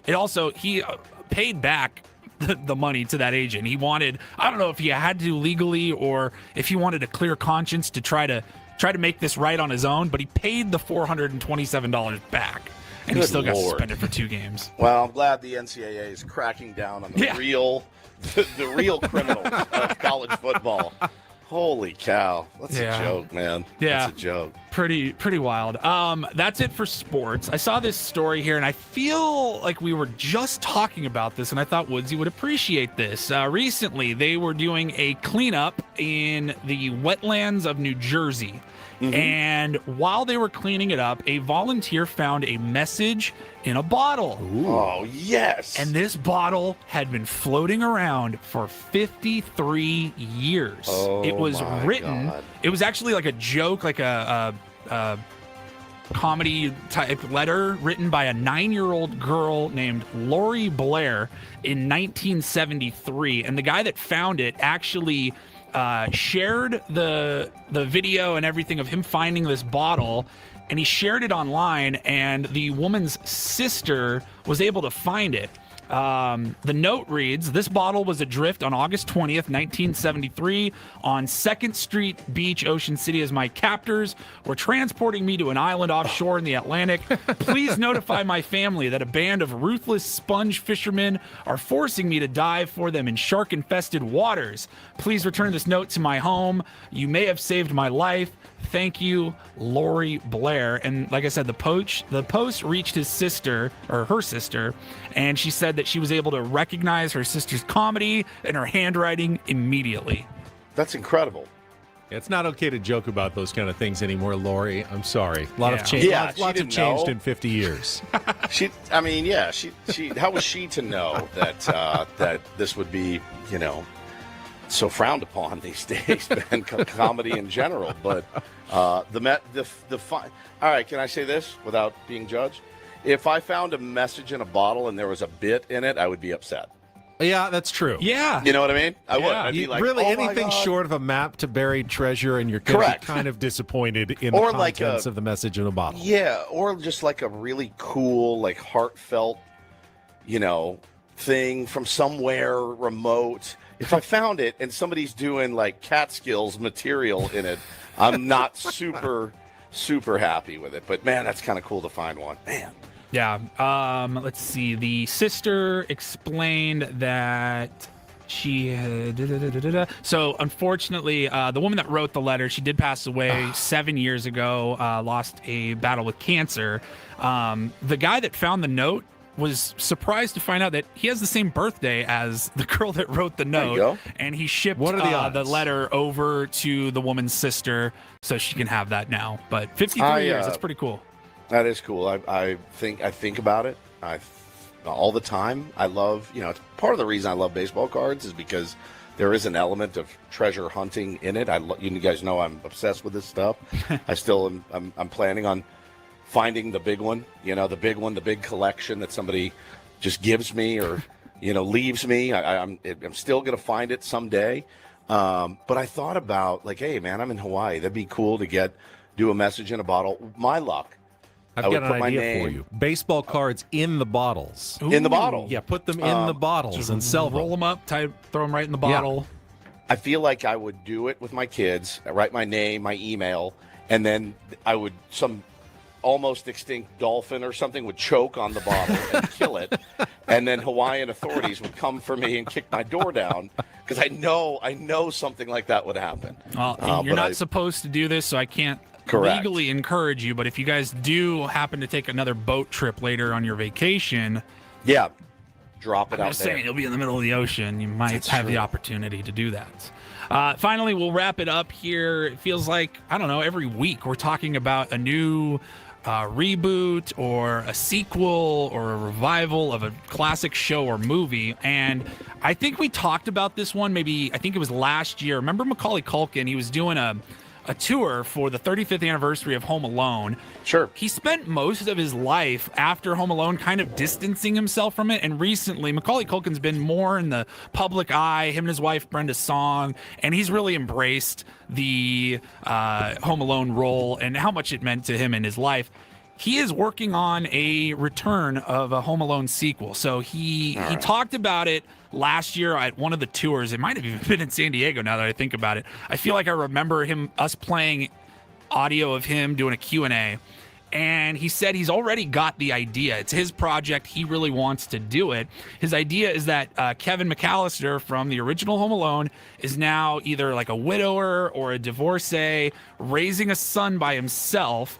He said, I'm working really hard. I'm not paying enough attention, and the kid is getting mad at me. So I get locked out of my house. My son won't let me in, and he's the one setting the traps for me. The house is some sort of metaphor for our relationship. And then a reporter in Hollywood claimed that he saw, or Macaulay Culkin was spotted on the Disney lot recently, and he said Disney is kissing his butt to make sure that this happens. They're offering him even another movie, like whatever your passion project is, you do a Home Alone sequel, we'll give you whatever you want. So it would make $1 gazillion. I think it would. I think that's one that is kind of a timeless movie that people across all different generations would probably like. I mean, if your kids haven't seen it, I think they have, but if they haven't, they would love it. They love it. That movie, it clears, I think. Which was the gnarliest booby trap that Kevin set for the iron, the wet to the bandits? face, Yeah, or the iron nail, to the face, man. That thing. the nail in the tar. The nail in the tar. When the shoes come off and they pull off his shoes and then he steps on the nail. That one. Oh my God! He goes like through his foot, and then what does he throw down on the rope? Is that the iron? I think so. Like that's gnarly. Oh, and then the glass ornaments on the floor that he steps on. Oh. Yeah, it's a great bit. It's so funny. My kids just love Home Alone 1 and 2, and but Taylor calls Macaulay Culkin Home Alone. So if he's in a he goes, oh, he's in that. He'll go like, oh, she's in that movie with Home Alone. I'm like, no, she's not in Home Alone. And he's like, no, she plays in the movie with the guy Home Alone. I'm like, yep, okay, yeah, close enough. Close enough. It's a holiday movie. I mean, that movie's always on whatever Netflix or HBO, wherever it goes on the streaming platforms. Like, it's always top of the lists from September or October, like through the holiday season. It also doesn't feel. I mean, it does feel like a holiday movie, but I could watch Home Alone at any time.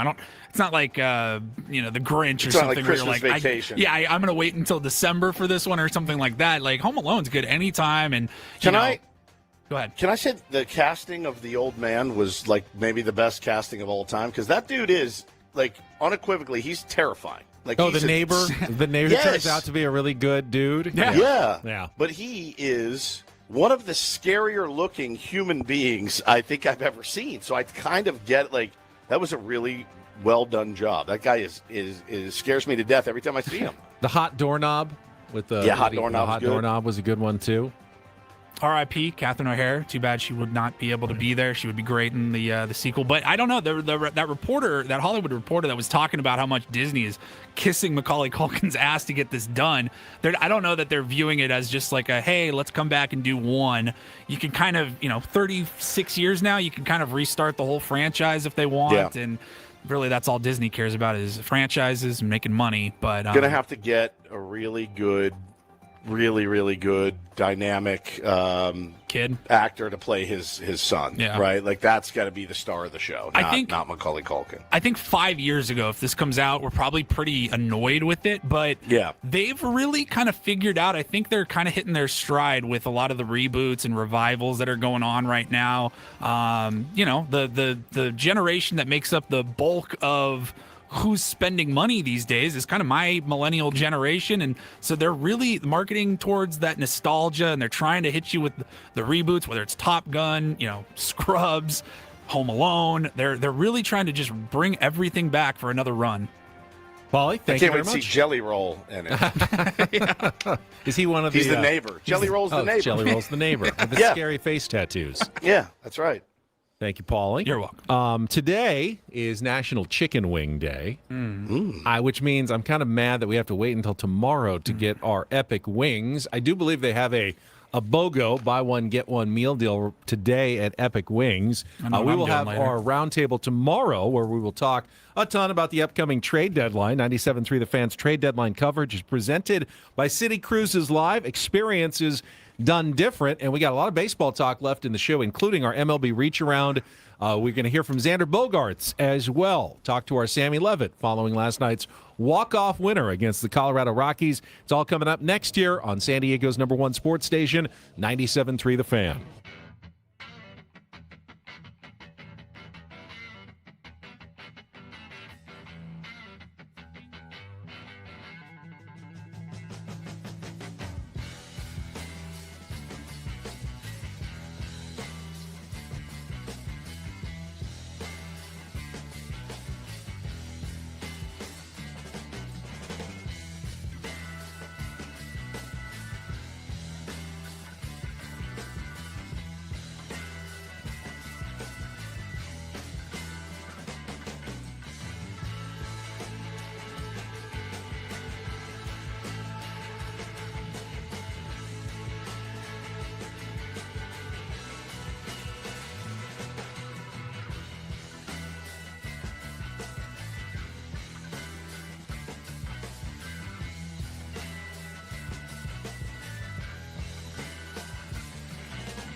player, this is all yours. This room with this view.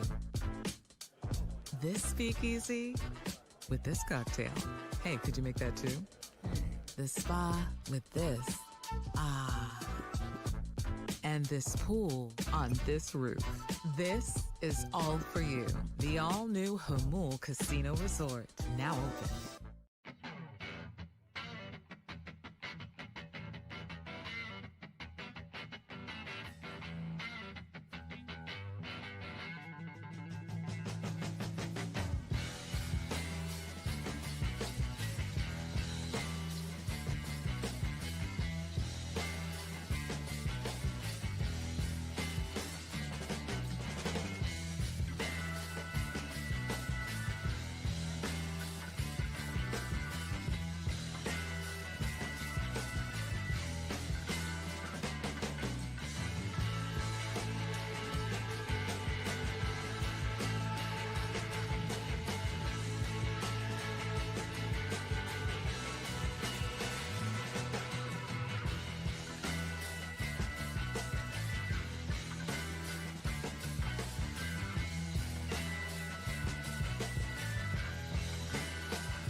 Hey player, this is all yours. This room with this view. This speakeasy with this cocktail. Hey, could you make that too? The spa with this. Ah. And this pool on this roof. This is all for you. The all-new Hamul Casino Resort, now open.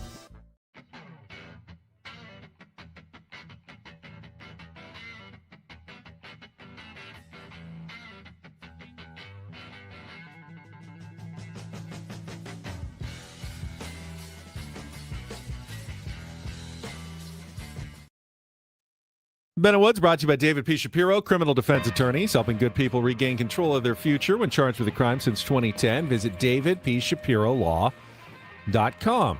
Played some comments for you last hour from Manny Machado before the game. I thought it was only fair that we also hear from Xander Bogaerts, who, of course, got the walk-off sacrifice fly, which apparently was his first RBI in, 2 weeks. Oof. Didn't realize that he had had so much trouble driving in runs, but we talk about how Manny deals with the media and the pros and cons to how he does it. Woods, to me, Xander Bogaerts is one of the most introspective, kind of honest players when you talk to them, and I thought that was on display last night after the game. I don't know if you've heard some of his interview comments, but you just in general, Xander is like the rest of us. He can be hard on himself. He thinks, I think, he gives very thoughtful answers when you talk to him. He's a very interesting guy.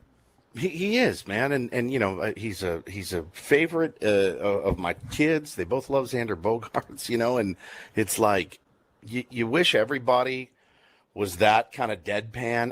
It's funny. I'd actually like more from Xander. Like I'd like more of his personality because of what I've seen. We haven't interviewed him since he got here, right? Like I'd love to talk to him because he does say no. I mean, he said it. You'll hear it in the interview, I think, with Sammy, but he also said it with Mariluz, talking about I'm really glad that happened to get back. I felt so bad for Adrian. I let him down. It's a rarity in with athletes these days, but he just.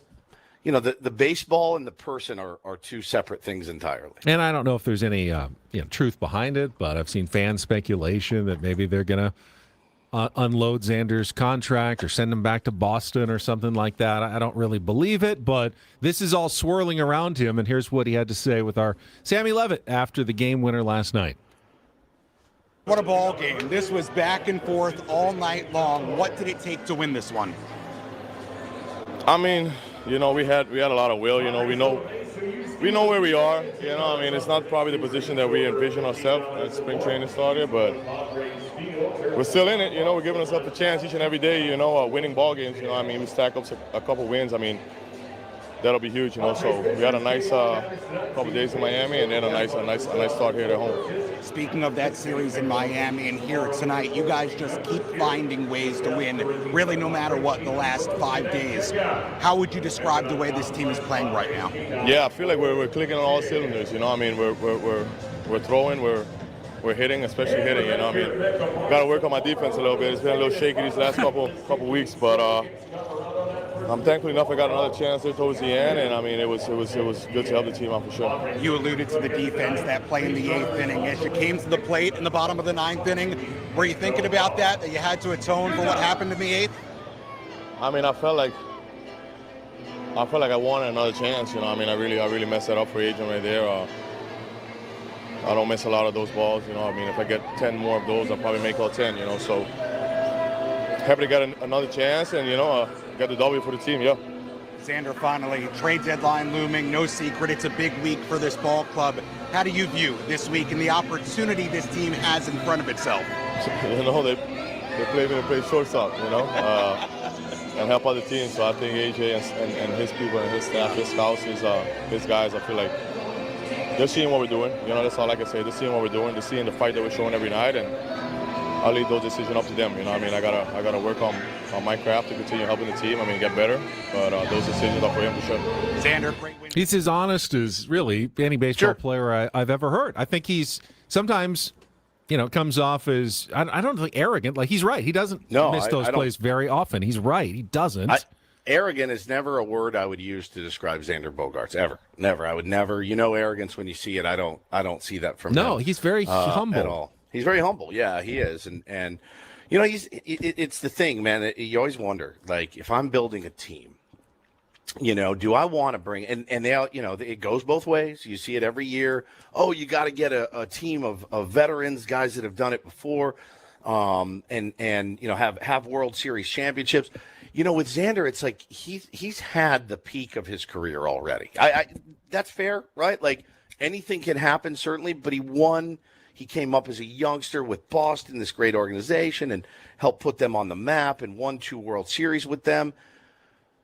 Right? Like, I agree. What do you know what I'm saying? Like, do you Boston want guys Xander is a phrase Boston that Xander we use. Yeah, it's a different thing, right? Like, and certainly you want to have guys in there that have some battle tested, battle scars and all that. But I'll speak for myself. I think we were all excited to get him. He was a very good player in Boston. Yeah, I remember we all were thinking, I don't know that we needed him, but I'm not mad that we got him. And then and I wonder, like, or do you want guys that are young-ish, hungry, have never won one, and would do anything to win one. You probably need a mix of both, to be honest. But with Xander, like I think we all know, like his best days are behind him, and that's okay. I will also say on that play that he made the error on in the 8th inning, it was a very softly hit ball, and it was going to be a very close play at second base on the force or at first base if he threw it over there, which is a difficult situation to be in, because it's not just, hey, I need to make this play and I know what I need to do. It's one of those, like, which way do I go? What's the right decision? Because I'm not sure which way he was going to go or which way he should have gone on that play, because the runner was bearing down on second base, and it was a softly hit ball, so it wasn't a guarantee at first base either, even though it wasn't a complicated ground ball. He should have fielded it cleanly and made at least an attempt at one of the two places. I'm not sure what the better spot to go was going to be for Xander there. I mean, Ben, like he said, he gets 10 more of those, he makes all 10. Yeah, no, I mean, he always scoops that and makes a play. I'm just saying it was not as cut and dry as it was like the easiest out in history. There was definitely some uncertainty about that play that I didn't know which way he was going to go. Well, it wasn't an issue which way he was going to go. He just didn't catch the ball. Well, yeah, it never got to the point of which way he was going to go. But I think, like you said, he needs to make that play. But Adrian, we can go back to and litigate. Bradley Rodriguez cannot walk the leadoff hitter. He just can't. Of course, he's too good. Adrian Morejon can't walk a guy in. I know your guy just booted one behind you. Let them see how far they can hit it. At this point, but. It's there's plenty of questions about last night's game, and I'm so grateful that they won that game. That would have been the worst loss of the year by far, because I have not seen a team. Hard to top that Royals game, but it might have, yeah. But have you seen a team roll over like that? Every ball they were trying to hand it to you. There's no doubt about it. The fact that we kept scoring and then giving them runs back, I was like, what are we doing? But they kept scoring and giving their runs right back as well. It's like who just wants to make one play and win this game? I'd get super mad, and then we'd have 2 on with nobody out, and be like, all right, I'll keep watching. Here we go. I know. It was a weird win, man. It was just it was the weirdest win. And like I said when we kicked off the show, you sure expended a ton of energy. I'm really interested to see how they look coming out of the chute today, because you really had to wring the rag dry to get that win last night against the team that was trying to give it to you. And we now know who they will come out of the chute with. Craig Stammen would not name a starting pitcher last night. He has now. We will tell you who that is. We will also get to our MLB Reacharound coming up. First, though, got some tickets to give away. Guns N' Roses coming to Snapdragon Stadium on September 2nd. Tickets are on sale now at Ticketmaster.com, but if you want to be the fourth caller at 833-288-0973, you can win a pair right now from 97.3 The Fan. Call 833-288-0973 to win a pair of tickets to Guns N' Roses at Snapdragon Stadium on September 2nd. And we will come back with the MLB Reacharound, the Padres starting pitching news, and some injury news in baseball, all coming up in our final segment on 97.3 The Fan. Gambling problem? Call 1-800-GAMBLER. GEGE 0000466. For a full list of games and rules, play at 7 Mile Casino. Visit 7milecasino.com. 7 Mile Casino is our place. We found it, pretty much when we first started as a show. They had us out and said, come check out 7 Mile Casino. And I go, I've seen this place. It's right off the freeway, right?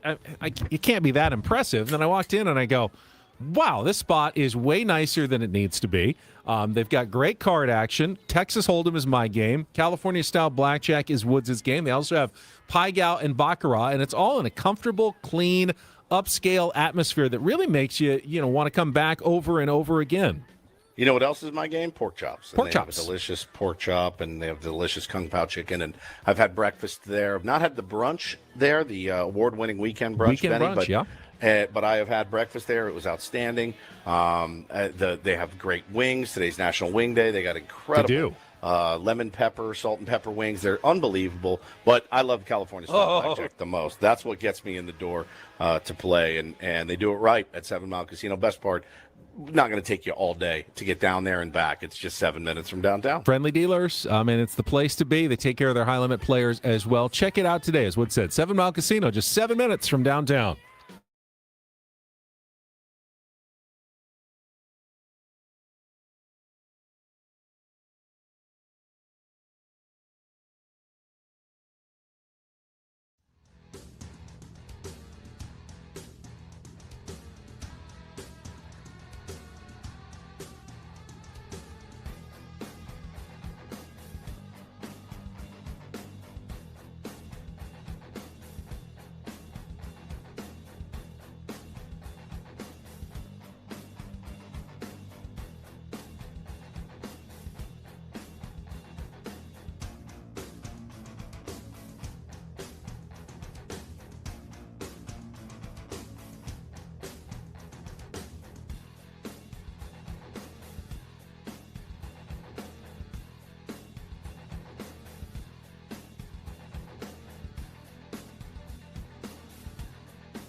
He just here. I'll show you a little. Just a little. Please don't. Just a little bit. What hurts on you? Nothing at all. A little bit. Not that now. So let's say whatever you're about to touch is the only thing. Let's say it's gonna hurt. Right? All right, yeah. Okay. Pretend your knee hurts. Pretend your knee hurts. It's going to in a second. Right here.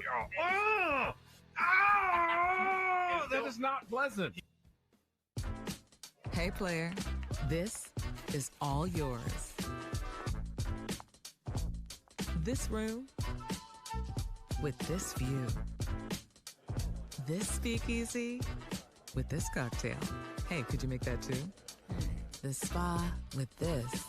Ah. And this pool on this roof. This is all for you. The all-new Hamul Casino Resort, now open.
Ladies and gentlemen, today's game for the San Diego Padres on the mound against the Colorado Rockies. Left-hander Kyle Hart. Team just made that announcement earlier today. It would be normally Griffin Canning's turn in the rotation. The question is, do we still see Griffin Canning come in after Kyle Hart, or is this a pitching chaos day where Kyle Hart goes as long as he can, and then they look at the matchups and go, maybe it's Randy Vasquez, maybe it's Matt Waldron, maybe it's Yuki Matsui that comes in the third inning or the fourth inning. Woods, I think we really don't have any idea anymore as to what we're going to see on the mound for the Padres. I mean, isn't it chaos already when Griffin Canning pitches for the San Diego Padres, no matter what you want to label it or call it? Here's what I would ask of Craig Stammen is that, Kyle Hart did this last time and came out and threw an 8-pitch first inning and then didn't come back out. Which, again, I understand you have a plan. You want to stick to your plan. I'm good with all that, I guess. But if he goes out and throws 8 pitches to the Colorado Rockies today, might want to stretch him out for another one. But you can't afford to let guys only throw 8 pitches unless it's the last inning of the game and it's Mason Miller. If you're going to do pitching chaos, you got to maximize every single one of these guys. And unfortunately, if Griffin Canning is still on the roster, and the last time I checked he is, you're going to have to use him as well. You need all 13 pitchers, and that means Griffin Canning, whether it's today or another day, whether it's as a mop-up guy, you're going to have to put him into a game at some point. The question is, do we have to? Yes, you do. If you don't, you threaten me, Ben Higgins. If you don't use him, then you need to bring up someone else who you can use, because you can't not use all 13 pitchers if you're going with this pitching chaos theory. You need them all. So we'll see what happens in the game today. Again, first pitch at 1:10, pregame show at 12:10, and the Padres continue to make inroads in the National League wild card race. We will get you updated on that right now in our MLB Reacharound. They're doing the Reacharound. They're doing the Reacharound. Everybody doing the Reacharound. Now, we knew going into the day that the Padres had no chance to gain any ground on the leaders for the third wild card position because the Diamondbacks and Pirates started the day tied for that spot, and they were playing each other. So one of them had to win, and it turned out to be the Arizona Diamondbacks, but it did not come in simple fashion. The D-backs jumped out to a 6-0 lead, blew the entire lead. It was 6-6 going to extra innings. I think they both scored one in the 10th, and then the Diamondbacks finally pulled it out on a James McCann RBI single in the top of the 12th to beat the Pirates 8-7. So Arizona back alone with the third wild card spot, with the Pittsburgh Pirates now a game behind. I guess when you have two of your contenders playing against each other, the most you can hope for is an excruciatingly painfully long game, which is what happened. Yes. Use as many arms as you can. That's about the best you can do. The Washington Nationals also ahead of the Padres in the standings. They got a win yesterday over the Toronto Blue Jays 8-6. Pretty much capitalized on a fit of wildness by Shane Bieber, who walked 6 in 2/3 of an inning before they had to pull him as the Blue Jays get closer to being sellers at the trade deadline. The Cubs continue to roll. They beat the Cardinals 10-2, and St. Louis is starting to show signs of cracking here, a young team later in the season. They fall in a game below 500, so they're now a game behind the Padres in the wild card standings. The Marlins also remain right behind the Padres, and they beat the Phillies 1-0. Kyle Stowers home run in the first inning, and that was it, as Sandy Alcantara outdueled Aaron Nola. And by the way, Phillies are now just, I think, 2.5 games ahead of the Padres for the second wild card spot, and just a game ahead of the Diamondbacks. So they're starting to bunch up. It's now kind of a race between 6 or 7 teams for 2 spots rather than just 1 spot in the National League playoff race because of how the Phillies have played lately, Woods. Yeah, they're scuffling, man. And like I said earlier, you had the star player coming out saying that they need to make moves, and now you've had their manager respond. Did you see the response from Don Mattingly about Bryce Harper's comments at wanting help at the deadline? He said, I sense that Bryce is thinking about it. I don't really sense that anybody else is thinking about it. I mean, you've been through this. Guys want to be GM. What you need is a real – is this real? Yeah, this is real. Do you guys want to be GMs? Because every player I've heard is like, I don't get paid to make those decisions. I just want to play ball. Well, remember who the GM is of the Philadelphia Phillies. Anybody know? Dave Dombrowski. Nope. No. He's the president of baseball ops. You know who the general manager is? Who's the general Preston Mattingly? Preston That's Mattingly. right. Yeah. His son. Don's son. Don says, players like being GMs and making calls and spending other people's money. I'll just let it go at that. I mean, Dave has been doing this a while. He's never really backed away from trying to get guys. We're trying to get better. We're trying to get better at the deadline. Wow. It's wild. All right. Elsewhere in baseball, the A's. No response to that? I mean, that's not. It's Bryce Harper. That's what he says. Had another player said it, it probably makes even bigger headlines. But Bryce Harper can say whatever he wants. Correct? I think so, and I think interim manager coming to the defense of his son is very weird. It's just an odd situation. Oh. All right, keep going on the reach around. The A's beat the Red Sox 4-3. That finally snapped Boston's 9-game road winning streak.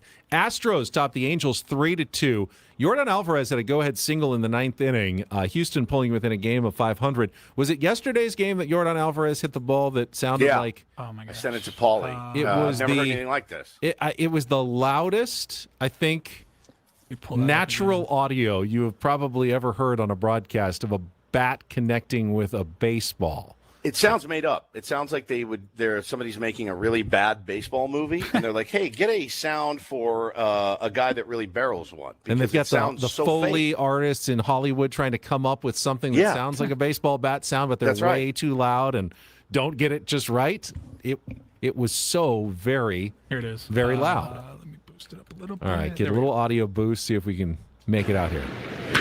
Whoa, Yordan Alvarez again.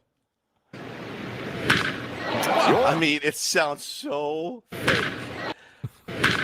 Doesn't it? It sounds like a cartoon. Bull Durham or something. It was awesome. He is unbelievable, and he may go down as one of the best to ever do it, dude. He's so good. So good. Garrett Cole threw 6 shutout innings as the Yankees held off the White Sox 3-2. Royce Lewis hit a walk-off 2-run triple in the bottom of the 9th inning to lift the Twins past the Royals 3-2. A doubleheader between the Ohio teams. Guardians won the first game 6-5 with a Kyle Manzardo grand slam. Reds came back with a bullpen shutout, a 3-hit shutout in game number 2 with a 2-0 win over Cleveland. Texas Rangers continued to win. They beat the Tampa Bay Rays 4-1. Cal Quantrill, former Padre, the 5 1/3 innings of 2-hit ball allowing just 1 run. The Tigers clubbed the Orioles 14-0. Eduardo Valencia, who I believe is one of their up-and-coming rookies, hit a pair of home runs for the Detroit Tigers.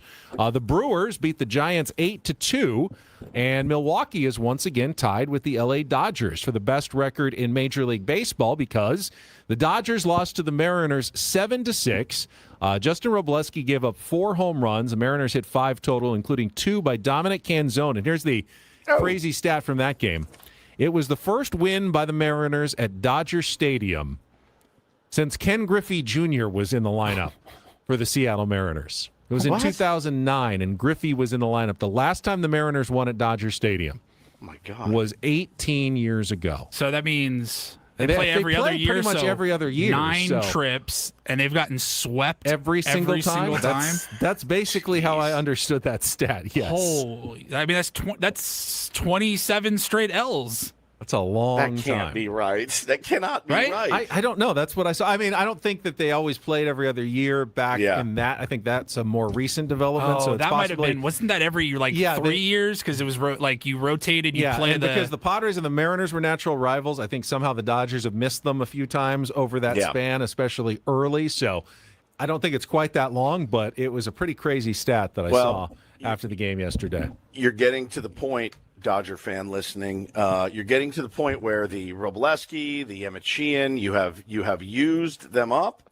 at this point, and now it's probably, you're reading reports of Tyler Glasnow's back is feeling much, much better, and and Blake Snell is throwing off a mound or whatever. So now is the time you've twisted those rags in Emmett Sheehan and Justin Robleski to this point, and now your reinforcements will. Blake Snell could be back next week, from what I'm hearing, and Kike Hernandez is back, as he always is this time of year. Just returned to the Dodgers lineup again yesterday, but other teams are going the other direction on health.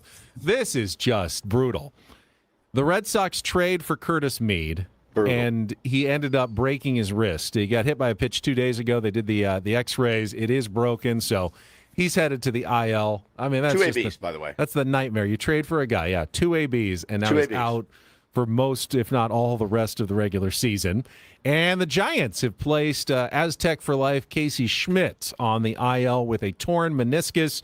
As their bad news continues, I will point out that Casey Schmidt has tormented the Padres in the past, and now will not be coming to Petco Park for 4 games starting tomorrow when the Padres take on the San Francisco Giants. But I will say, just kind of looking ahead to that series and the pitching matchups, Robbie Ray tomorrow, he's been really good, unless he gets traded between now and then. They also have to face, I think, Landon Roop, who has dominated the Padres a couple of times in the series as well. They do miss Logan Webb, but at the same time, Giants have always been tough customers for the San Diego Padres, even this season. Yeah, no doubt, man. Again, kind of the 17th make or break series in a row for your San Diego Padres. And AJ Preller going to call Buster Posey and be like, I don't want Robbie Ray facing us tomorrow, so why don't you tell him to just pack his bag and send him on over. It would feel like they got to win today because you don't want to lose any games to the Rockies. You want to finish off the sweep.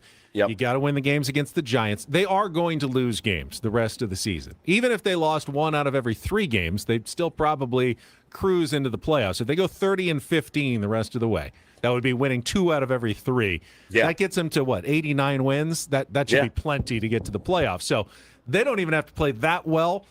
So you can't panic every time they lose, but you also can rue missed opportunities against teams like the Rockies and the Giants if you don't win all of these games this week, which you probably won't, but you want to try to win as many as you can.